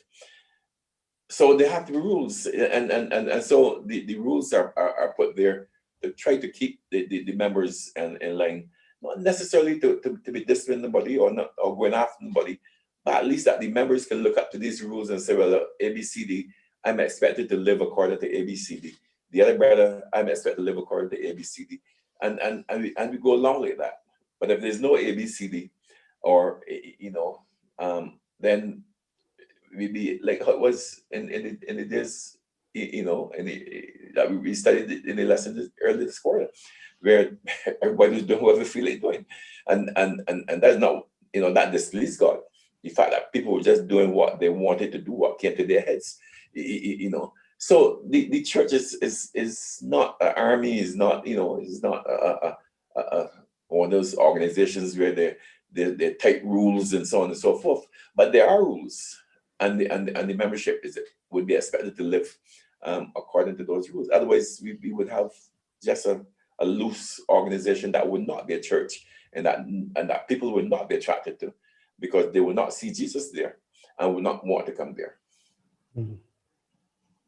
All right, Chad, I'm gonna add here, and I'm gonna borrow again from my fatherhood perspective, because again, we have to be careful to balance both sides. Now, you've heard me say all the time, in terms of taking things by a case basis, and I think what is happening is that I'm hoping that nobody's against discipline on the whole, but again, just against the way that they've seen it being carried out. Because my simple example is, guys, I have 3 children, they're all young. And if I realize that there's a malicious or perverted individual getting too close to my children, I am going to cut them off from my children. Because if I allow them to continue and then something happens to my children, I can go and answer to God why I saw that happening and did not allow that. So let's be clear on what we're saying here. When it gets to the time that you have to censor or disfellowship, that is quote unquote the last resort. That is when literally everything else has still manifested. Okay, that's not our initial starting point. But let's not leave here and think that, okay, every possible person that exists or that comes to our church is good intentional. That is not the case. Now, we understand that sin is very much a contagious thing. And while we are worried about the persons that may have been ostracized by having to go through discipline, let me also suggest to the persons here, the persons who are still in the church, you all should probably be more worried about, based on that same comparison that Elder Graham said with the wheat and the tares. And ironically, the manual also referencing that in regarding separation and non-separation. So again, Chad, let's call it for what it is, okay? Let's call it for what it is. There's a process that you follow. None of us want to be in this situation or to be involved in the situation where it gets there. We are not saying that in the event that it goes through the entire process and the person is disfellowship, that we don't forgive them if they're repentant. We're not saying that we don't contact them, that we don't show them love. In fact, as Emmanuel says, you really want to encourage them to continue to attend the church. What has effectively happened is that the person's name has been removed from the roll. They can't hold office. But in terms of receiving the blessings associated with the church, that is in no way a part of the disciplinary process, and that's not what we were trying to do. So again, in terms of balancing the situation, yes, we hear people out. Yes, we accept and we extend forgiveness when they do whatever to us or by virtue to the body of believers. But let's not walk away thinking that when Jesus made that statement, he made adultery right. Because the statement that he said to her was, go and sin no more.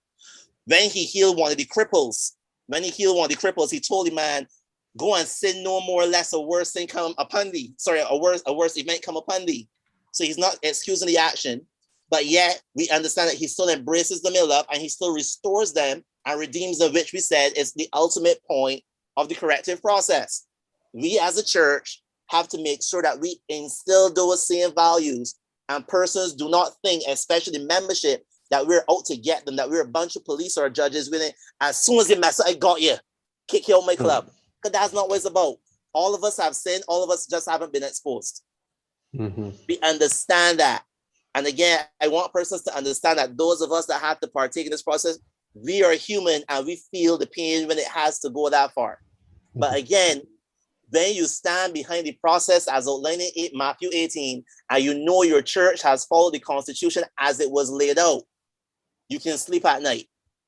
But if you cannot fall on the Bible for how you dealt with the situation or the brother, and you cannot resort from an administrative point of view to the Constitution, which is the manual, then you got a lot to deal with.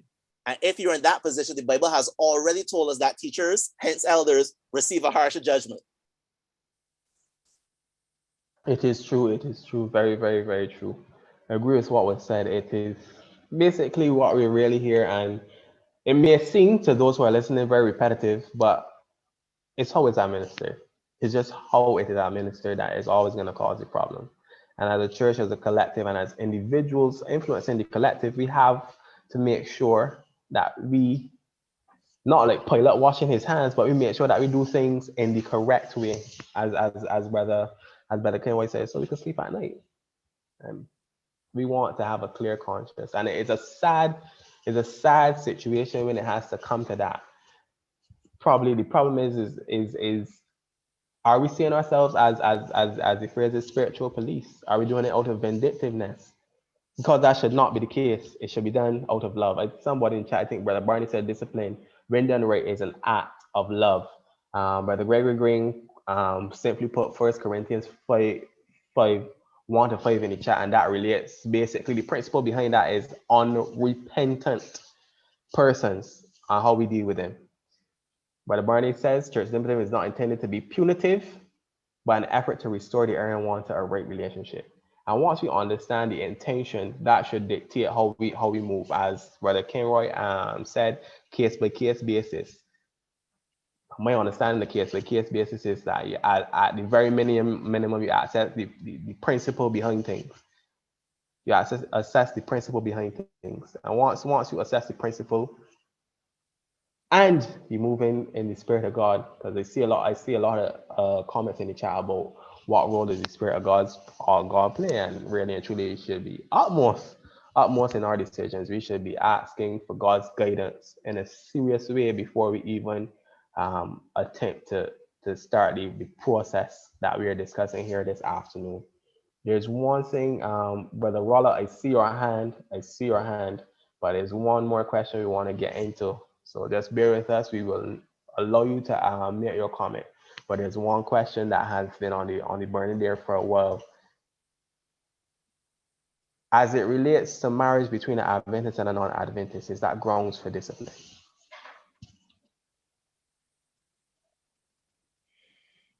Well, I would say no. But it depends what what the church how the church looks at it. The individual church might decide that they're not going to allow the person to function in the church. That would be left to the individual church. The other churches that might not necessarily have a problem with that, but certainly it would not be a ground for disfellowship. All right, so y'all are really getting me to expose a lot of dirt over the years. So let me say up front, in terms of what Elder Graham said, at the pure level, that is true. But there's some catches. And forgive me, guys, I'm just telling you as I have seen it over the years. Now, you all may not know this, but Adventist pastors are advised not to conduct such services. Okay? Now, in the event that you make the attempt, the pastor counsels and refuses, and then you go out and do it. I have seen instances where persons were disfellowshipped for it. Now, it's a very interesting exercise. So as Elder Graham said, I cannot find it explicitly stated, while discouraged. Don't get me wrong, while discouraged, I do not see it listed word for word, but I know it is discouraged. Now, I'm still struggling to understand at that point under what grounds the recommendation can come. Because likewise, if I go outside the church into a law court or a different denomination, and I marry the same person, the non-Adventist, the church can't not acknowledge that I'm married. Neither can you tell me I'm sinning when I sleep with my wife at night, because we went through the process, even if it was not recommended by the pastor. But I just want to be honest here and say, Elder Graham, unfortunately, I've seen this happen out the wrong way. I've been saying the good things about my church over time. So this is one of the bad ones that I have also seen, where it actually has led to, and I'm not saying fairly so, but I have seen it.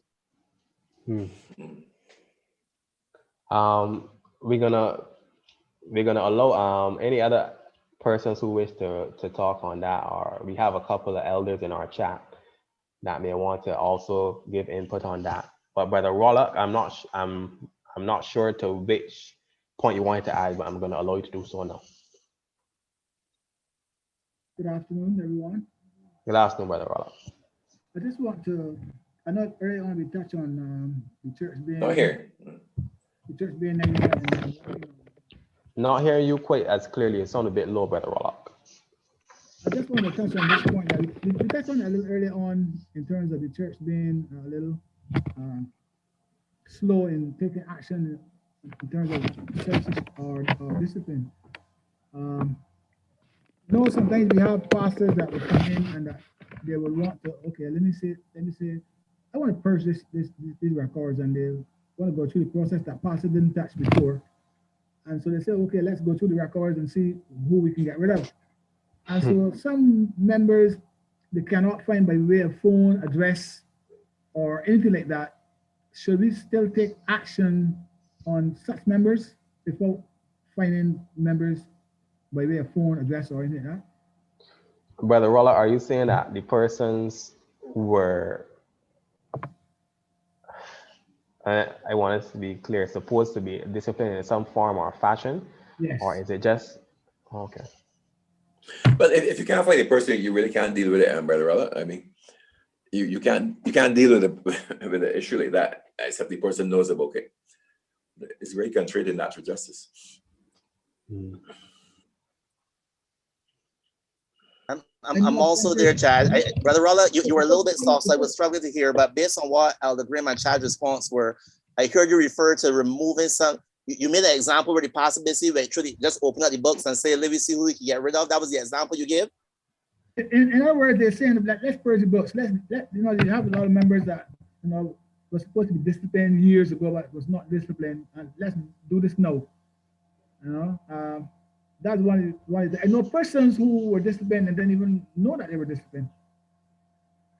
All right, so Brother Rolla, I have been harping from last week that we need to follow the process as outlined in the manual. Now, except for circumstances where we cannot actually get in contact with you, and those are the ones that Elder Graham cite when he gave examples last week, but maybe you're incarcerated, whatever the case is, the regular process, as long as you can contact the person, is that the person has to be informed by writing with at least 2 weeks notice. Now, there's no situation, if you're following the manual, that what you just described should happen. And again, I am going to encourage the membership, because as we started, this thing happens by vote of membership, whether or not it's recommended from the pastor or the elder. Church members who are watching or on this call, please keep your board and your pastor in line. That is what the manual is there for. There is none of us, myself included, none of us are above the Bible, God, or the church manual when it comes to administrative matters. If we see any sort of our leadership going outside of that, it is your right to bring it to the attention of the necessary authorities. That should not happen. I shouldn't be able to get out willy-nilly, and because I may have been aware or I may have heard and due process is not followed, and I still remove a whole bunch of members, especially if you don't even have contact with them, which by the way, absenteeism is something that should not be a cause for such discipline in the manual again. So again, Brother Rolla, it is regrettable that we have to address these matters, but they should not happen if we are doing what we're supposed to be doing and following what we're supposed to be following.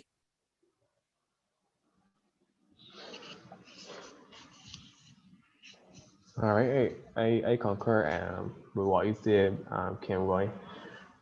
I'm gonna open the floor, and we're gonna do the minute, just a minute to voice whatever opinion or what if something is that you believe that wasn't touched on. Obviously, you have to use the raise hand feature. I just wonder if there were any other elders that wanted to comment on the last one we made about Adventists and non-Adventists, and I say non-Adventists and not unbeliever, because that would include persons who are Christian but not of the Seventh-day Adventist denomination as well. So it could be the case that you marry somebody that is a Christian from a different denomination.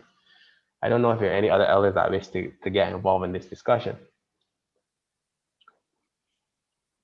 but I think that other than that, I see Brother Loma, Sister Deanne. I encourage you to raise your hands so that. So Sister Deanne and then Brother Loma. I'm sorry. I wanted to. The reason why, but that the in the chat. Sister Deanne, your audio is a bit choppy. How's that? It's still a bit choppy, so I'm missing about two of your words or sentence. Okay. Let me start again then. Mm-hmm. You have crusades that are conducted, and I'm living with this guy now for 45 years. But he want to marry in the Adventist church. So we decided, so that I would get it straight, we would go to a Wesleyan church to be married. I've been Adventist, and he's a non-Adventist, but I decided to ask a Wesleyan pastor to marry us. Am I right or wrong?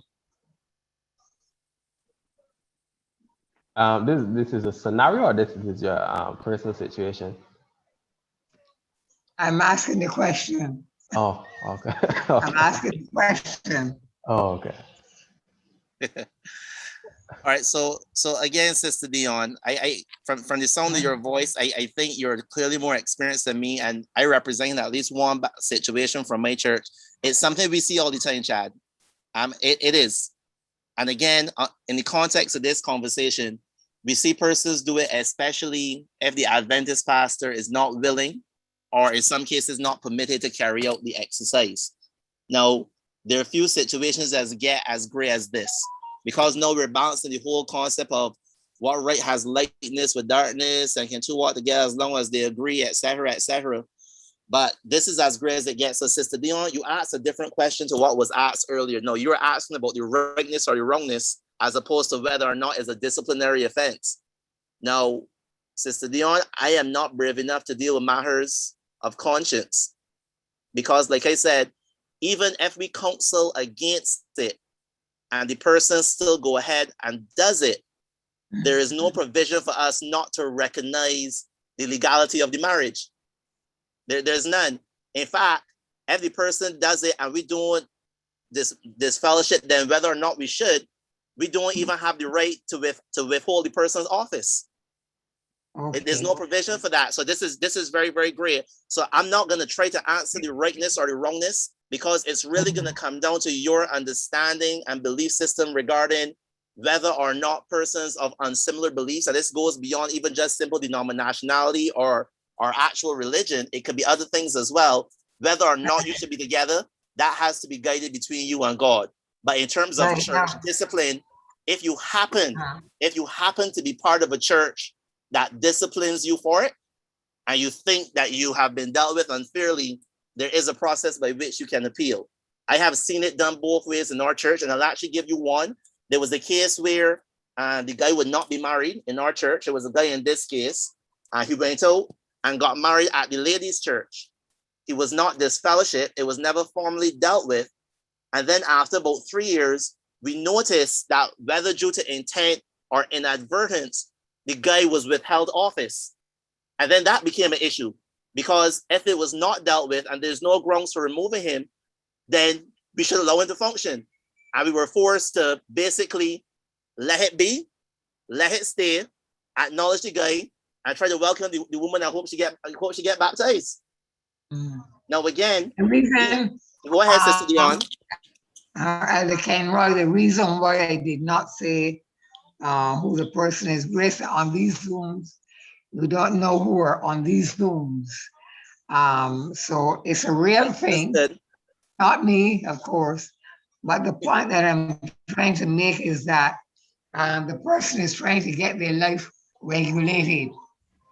Both the lady wants to get her life regulated, and she was worried, it's happened already, and she was worried that she would have been disfellowshipped. But again, the gentleman to whom she became his legal wife is still not a Seventh-day Adventist. He still has not accepted to be an Adventist, but he did it for her sake, in order that within her church family, it would not be a continuous chat, if you know what I mean. So he did not want to marry in the Adventist church, but he wanted to regulate her position as they are becoming older. That's point I'm trying to make. So you have to be careful in terms of discipline as to what the reasons are. Every case must be judged differently when it comes to discipline. Thank you. Absolutely, and agreed. Thank you, Sister Diana. I didn't mean to ask if it was a personal. That was a poor choice of word. I wanted to ask if it was a real life situation. So I apologize about my choice of words there. I see Brother Loma. I see Sister Karen. That's all right. Thank you. That's I all believe right. there's another question in the chat that we have missed. I believe from Sister Jennifer Boyce. If a person have not been to church for more than 15 years, should the name be removed? I think Brother Kenroy, you answered that, but we just want to repeat for the benefit. Well, Chad, no, I may have answered it similar, but this is interesting. So let's assume that nothing else has happened. Okay, and all that happened is that we lost contact for 15 years. Again, the manual designate a special status for these persons. There is, believe it or not, there is a special status. And I think the person that asked this question may be aware that a few years ago, and I'm not going to say how much, a mandate came down all the way from the union advising us to try to rectify the books by representing the active membership. And thereby they recommended that after the end of every month, once the person could not be found, they were removed. Now, this is you've got to be very careful with this. What the manual says to do is to place them under a special status that basically indicates that they're inactive or unfound. It does not actually say to remove the person from membership, because that has other implications on should the person then show up having been removed from membership, do we tell them they got to go and get rebaptized? So we got to be very careful here again. So unknown to most persons, there is a specific status that is recommended to place these persons under. That is in the absence of being able to track down the individual. And again, let's follow the recommendations of the manual. I know I said there were 3 panelists this afternoon, but the other panelists had some issues, technical difficulties, for those who are wondering where our youth panelist was. But I believe some youth were engaging in the chat, and we thank you for that. Brother Loma and Sister Karen, and then we will start our wrapping up procedures.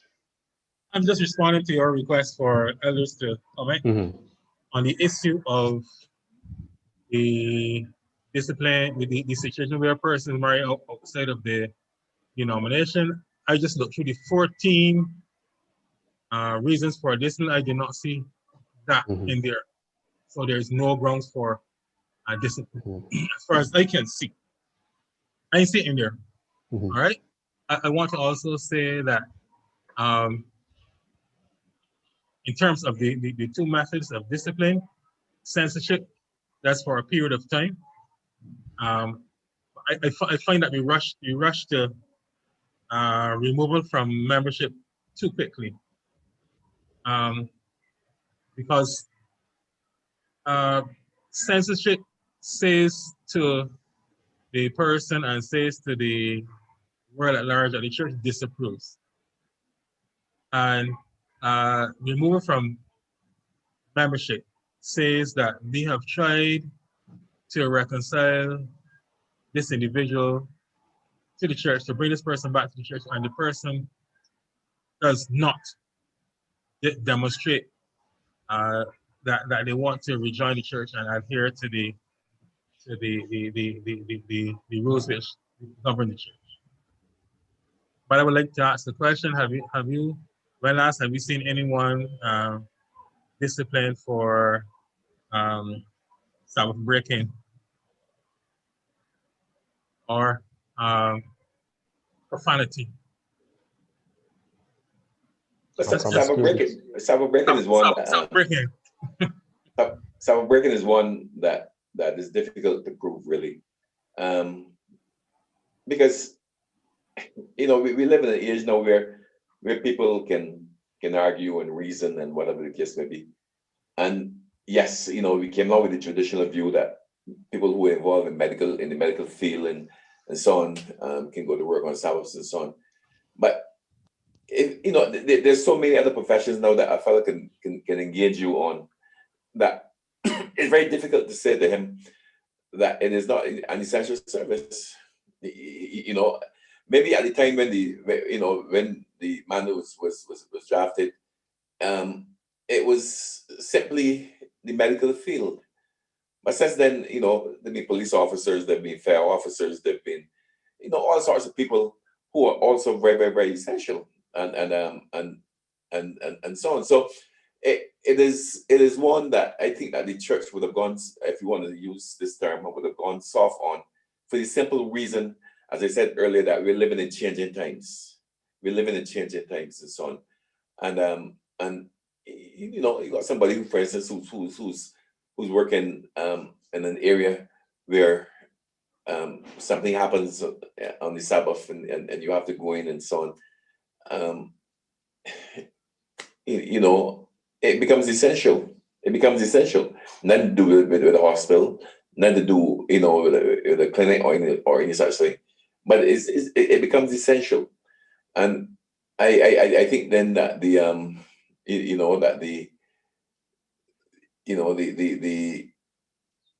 church would have to look at it more in relation to the changes that are really going on in our society, rather than sticking exclusively to the medical field, as we have done traditionally. Let me add something here, Chad. So I'm going to put myself on the firing line, just so that person understand I'm not just representing like the eldership or the board. So ironically enough, on this same matter of Sabbath breaking, I was brought before the board. And this was 1 week before I was supposed to be ordained as an elder. Now, persons out here that don't know me, they won't know what I do. Persons from my church would. And they know that for the most part, I work on a lot of national level projects. Now, it was one of those situations that doesn't happen too often. Literally, it's not even an every year thing. And I was required to go out, and it was out of the traditional field of what the church typically condones as necessary, like police or medical, whatever the case is. And it came to the church board, and even the pastor was horrified that I couldn't even tell him if I was going to be present at my ordination because over something that appeared to be Sabbath breaking. Now, interestingly enough, it wasn't something that was even being paid for, or whatever the case is, but it was a national duty. And I say this simply to the others, the reason I'm giving myself as an example, that when the church board hauled me before them and they had to answer the questions because it was reported to them, I didn't get on bad. I said, when they know me after all these years and what kind of church when it is, I fully subjected myself to the process. And after I was questioned, I was validated and ordained. So again, I want persons to know that we're not just big bad wolves standing on the other side. We have been through these processes.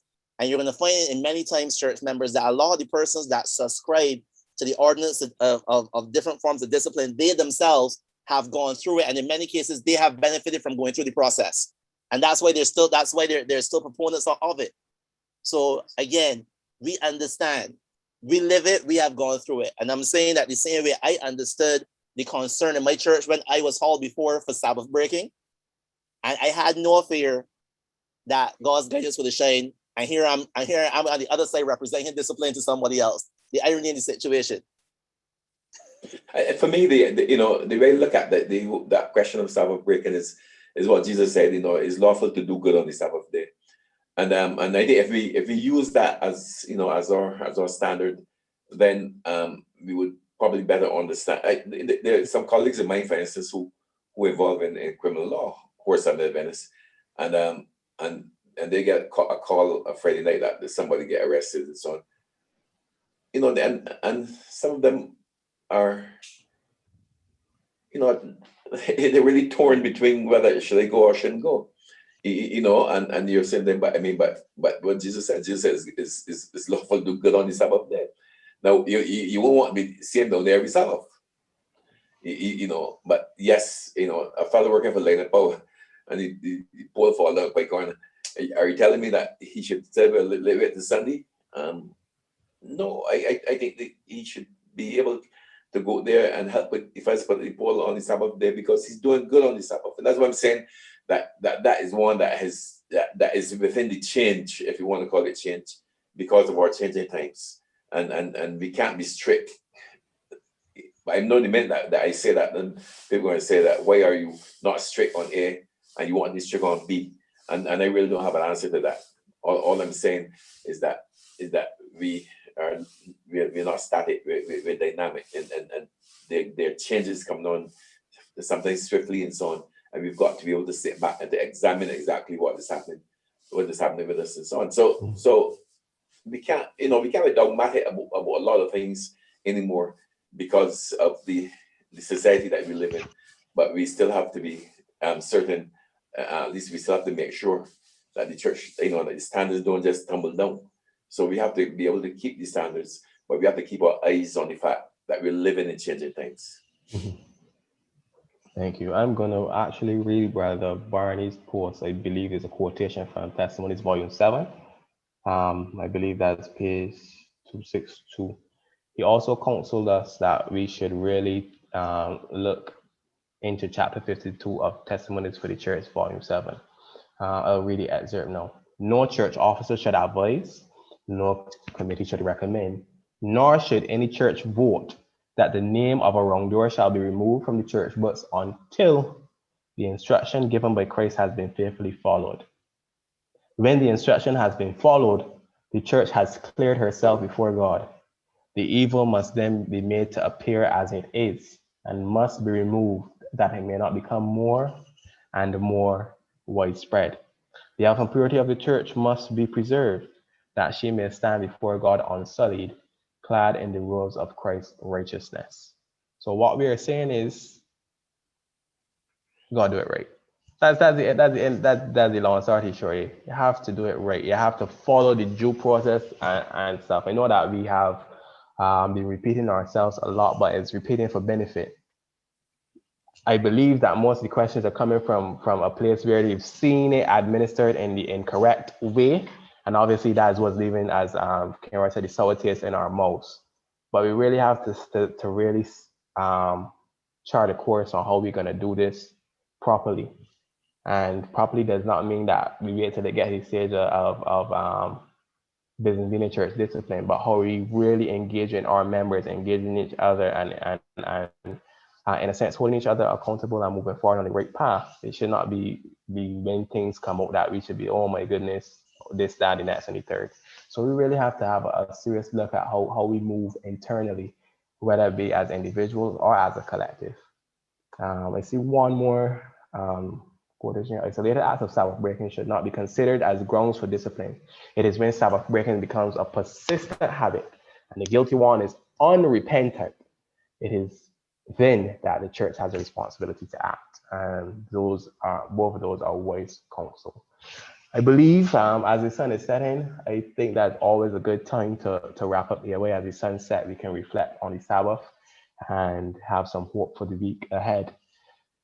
This is a topic that will always bring out some emotion based on things that have happened or occurred in the past. But really and truly, if it is that you desire to see a change in how the church moves forward, it's time for introspection. And also, I would say, I cannot accuse anybody of not knowing or knowing, but get to understand and read the manual for yourself as a church member. As a church member. To me, reading it is very straightforward as it relates to discipline. I could be wrong, but as I read it, it's very straightforward, which means that the breakdown comes in how it is administered. And we, as Brother Kenroy said, you have to hold the board and the eldership and the pastors accountable. At the end of the day, this way attendance at business meeting is very important, because the 10 people that are at the business meeting, the 10 people that are on the board, that's not what's going to be on the record in the wrong run. You can say the church board recommended and the church members voted. So business meeting is not a willy-nilly thing. I've seen one instance, it's not in relation to discipline, but the church board brought a recommendation and the membership shut it down and said we could do a different approach. We don't need to go that way. And honestly, it worked for the benefit of the church. Not saying that the board was not a competent board, but the church board decision is not the church body decision. There's still another step to go. So I really want to challenge you. If you are unsatisfied with certain decisions that were made, I want to ask you, what did you vote on that evening? Or were you present that evening? Right? I'm gonna allow the two panelists to make their closing remarks, and then we're gonna close off our airway session. Brother Kenroy, see your hand there ready, so go right ahead. Yeah, so I just wanted to make a little joke about what you just said, and I hope I don't land myself in hot water with the eldership at the respective northern churches. But so you all understand how powerful your vote is. When the church in the first quarter, even outside your discipline, and we know, Brother Chad, that we don't always get as much in our budget, especially in youth, sometimes as we think we should. But I want you all to know that when the board come and represents what they give to the youth, and you don't like how much it is, show up and vote against it and tell them go and come again, and they have to go and come again, Chad. So again, I'm not trying to increase any friction for anybody, but that's the way it works. That's how powerful your vote is. Your vote can even change the budget allotted to a department. But suffice to say, Chad, my closing statements simply are: members, the church board, and the eldership are also members. We are subject to the same discipline. As I said many times, we take it very seriously, and we can trust the process. And that's exactly what it is. We can trust the process. And the process, as we said many times, the overall point, correction, redemption in the context of reconciliation. And it doesn't start only at the time that we see somebody belly getting big, or somebody said somebody opening the shop on the Sabbath. It doesn't start from there. So let's come to a point. I'm actually issuing like a challenge to everybody here, a charge. Let's not cry over spilt milk. We cannot do anything about the way it was done before. But as of these last 2 weeks, you should have been at least empowered or at least enabled to realize that you can make a difference going forward, to make sure that what is followed is the biblical standard by which discipline should be meted out. You have a say in that. And I dare say, as you are now aware, you have a responsibility to ensure that your church, when it is held accountable and has to answer to God how it dealt with it, that it did it his way. Yeah, for me, I would say that the discipline is absolutely essential. And I've lived long enough to have seen the Adventist church, and I've been able to compare it to other churches, and I've seen where the standards in other churches have just declined because they've started to accept any and everything. And one of the reasons for church discipline is to make sure that the Seventh-day Church does not accept any and everything. And I think that's very, very, very important. And when you move around your community and people make reference to this church, they might have whatever views they have about Sabbath keeping or pork eating or rum drinking or what the case may be. But in terms of our standards and in terms of our image, we are held in very high esteem by ministers. And I would suspect that that's true of the church around the world. And I hope that we wouldn't lose that. And so if we don't want to lose it, then clearly there will be some errant members from time to time that you have to to haul them in. And so for me, discipline is essential in every church. It's not, it's regrettable that you can't have a standard running through every church, and that's almost impossible. Some churches, things will be a little different from others, and people even interpret the manual differently. We all think differently and so on. But I think at the end of the day, if we are all on, if we are all of the view that the reason for this is to protect the purity and the integrity of the church, and at the same time to embrace the person who's offended, I believe that we all are on the right track. So yes, it's a plus for church discipline. I really must thank the panelists, both panelists this week and last week, for really coming on and engaging the four church bodies on what I believe is a very serious issue, a very integral issue on church discipline. So I want to thank Brother Kenroy, Elder Kenroy, Elder Graham, the Norval sisters from last week. Thank you, Sister Renella, as well, even though you had your technical difficulties. It was a program that we knew from the beginning it would have to take at least 2 sessions to do, perhaps even 3. I think this afternoon we are satisfied that we can cap it off, encouraging reflection and empowering church members to realize the importance that they play in this part of church governance. So I thank you, and I also want to thank all the collective church bodies, King Street SDA, Northern Light SDA, Chance Hall SDA, as well as KFIL. I thank you all for coming out, for letting your voice be heard, because it really opened my eyes to a lot. Sometimes you live in an echo chamber, as it were, and you only you talk to people who share your views, and that is it. But it played on my mind a lot from last week to this week. So I am grateful that we decided to have this program. It's a program I wanted to have for a while, actually, and we glad that it came in the way it came, and we are grateful. But we look behind, not to dwell on the past, but to move forward.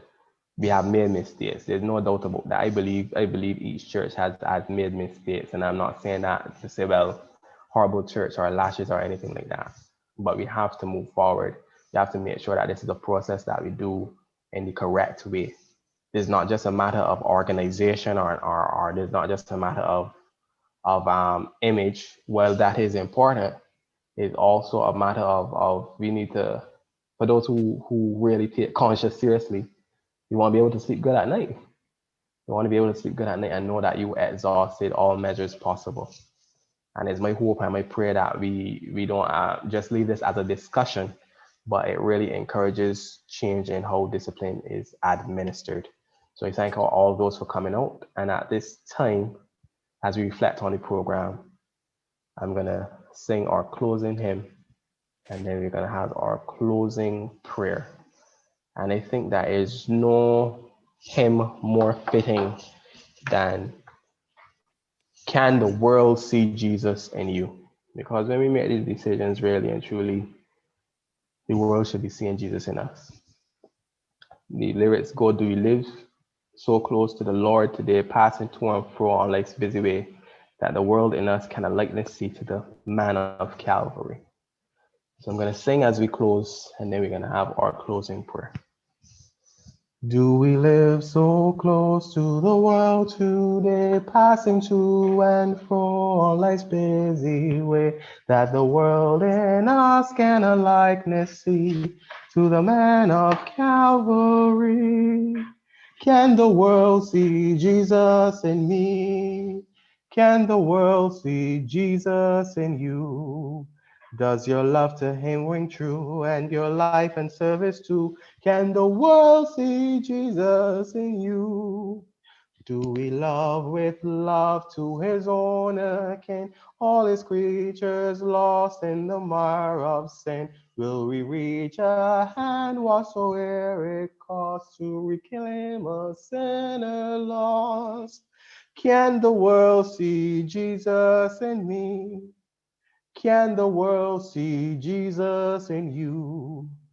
Does your love to him ring true, and your life and service too? Can the world see Jesus in you?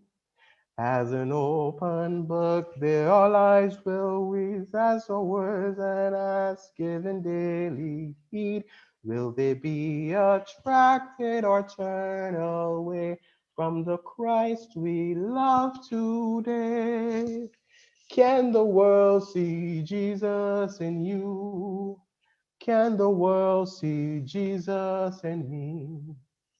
Does your love to him ring through, and your life and service too? Can the world see Jesus in you? So just want to thank everyone for coming out. I see that somebody asked in the chat if we can have a 3-1. Not at this time. I think we have, I don't want to say exhausted the discussion, but I think we have come to a conclusion that we need to really, first of all, really tune into the business meeting. As members of the church, is really our responsibility, but ensure that this process is done in the correct way. And I think that is the takeaway. Yes, we can look back and the things that it was done wrong, but really and truly, as we push forward, we have to ensure as church members, it is our responsibility to ensure and to hold ourselves accountable to doing the process the correct way. At this time too, I want to invite those, I want to remind our own KFL church members, I invite any other members to our Sunday night service. We have a program on with our Elder Lionel Sobers. It's entitled Pictures of Jesus in the Book of Genesis, where we see, we really just see the beauty of God and how God was really just planning. And I invite you all to come out. We will be having AOA next week. It's just that the topic will not be on church discipline. So all are invited, all are welcome. We always enjoy when we link up with our other church bodies. That being said, if the other church bodies have AOA, we understand that why you wouldn't be coming. But we still invite you to our AOA program next week. So do stay tuned and look out for the invitation. So I thank you once again, and I pray that God will richly bless you. At this time, Sister Brittany Graves will close us in prayer. Let's bow our heads for the closing prayer. Dear Heavenly Father, Lord, as we were gathered here together this Sabbath evening as the different church bodies, Lord, I hope that these two programs would have drawn us closer to you and help us to have a better understanding of discipline in the church, dear Heavenly Father, Lord. I hope that we may be able to take something away from here, Lord, that we may be able to understand you and the way the church does things a little better, dear Heavenly Father. Lord, as we go through the week, I hope that we'll reflect on these programs and be able to tell somebody about you and be able to explain something to somebody else about this topic a little better. Lord, carry us through the remainder of this week safely, and I hope that we may have the good remainder of Sabbath. In Jesus' name I pray, amen. Amen. Amen. And as I said, I always find it a very beautiful way to end well the Sunday setting. So as Brittany said, do enjoy the remainder of your Sabbath. Like I said, also we have a way, so all are invited. So thank you once again. Thank you, King Street. Thank you, Northern Lake. Thank you, Chancellor. And thank you very much, Keita. So do enjoy the remainder of your Sabbath. Goodbye and good night.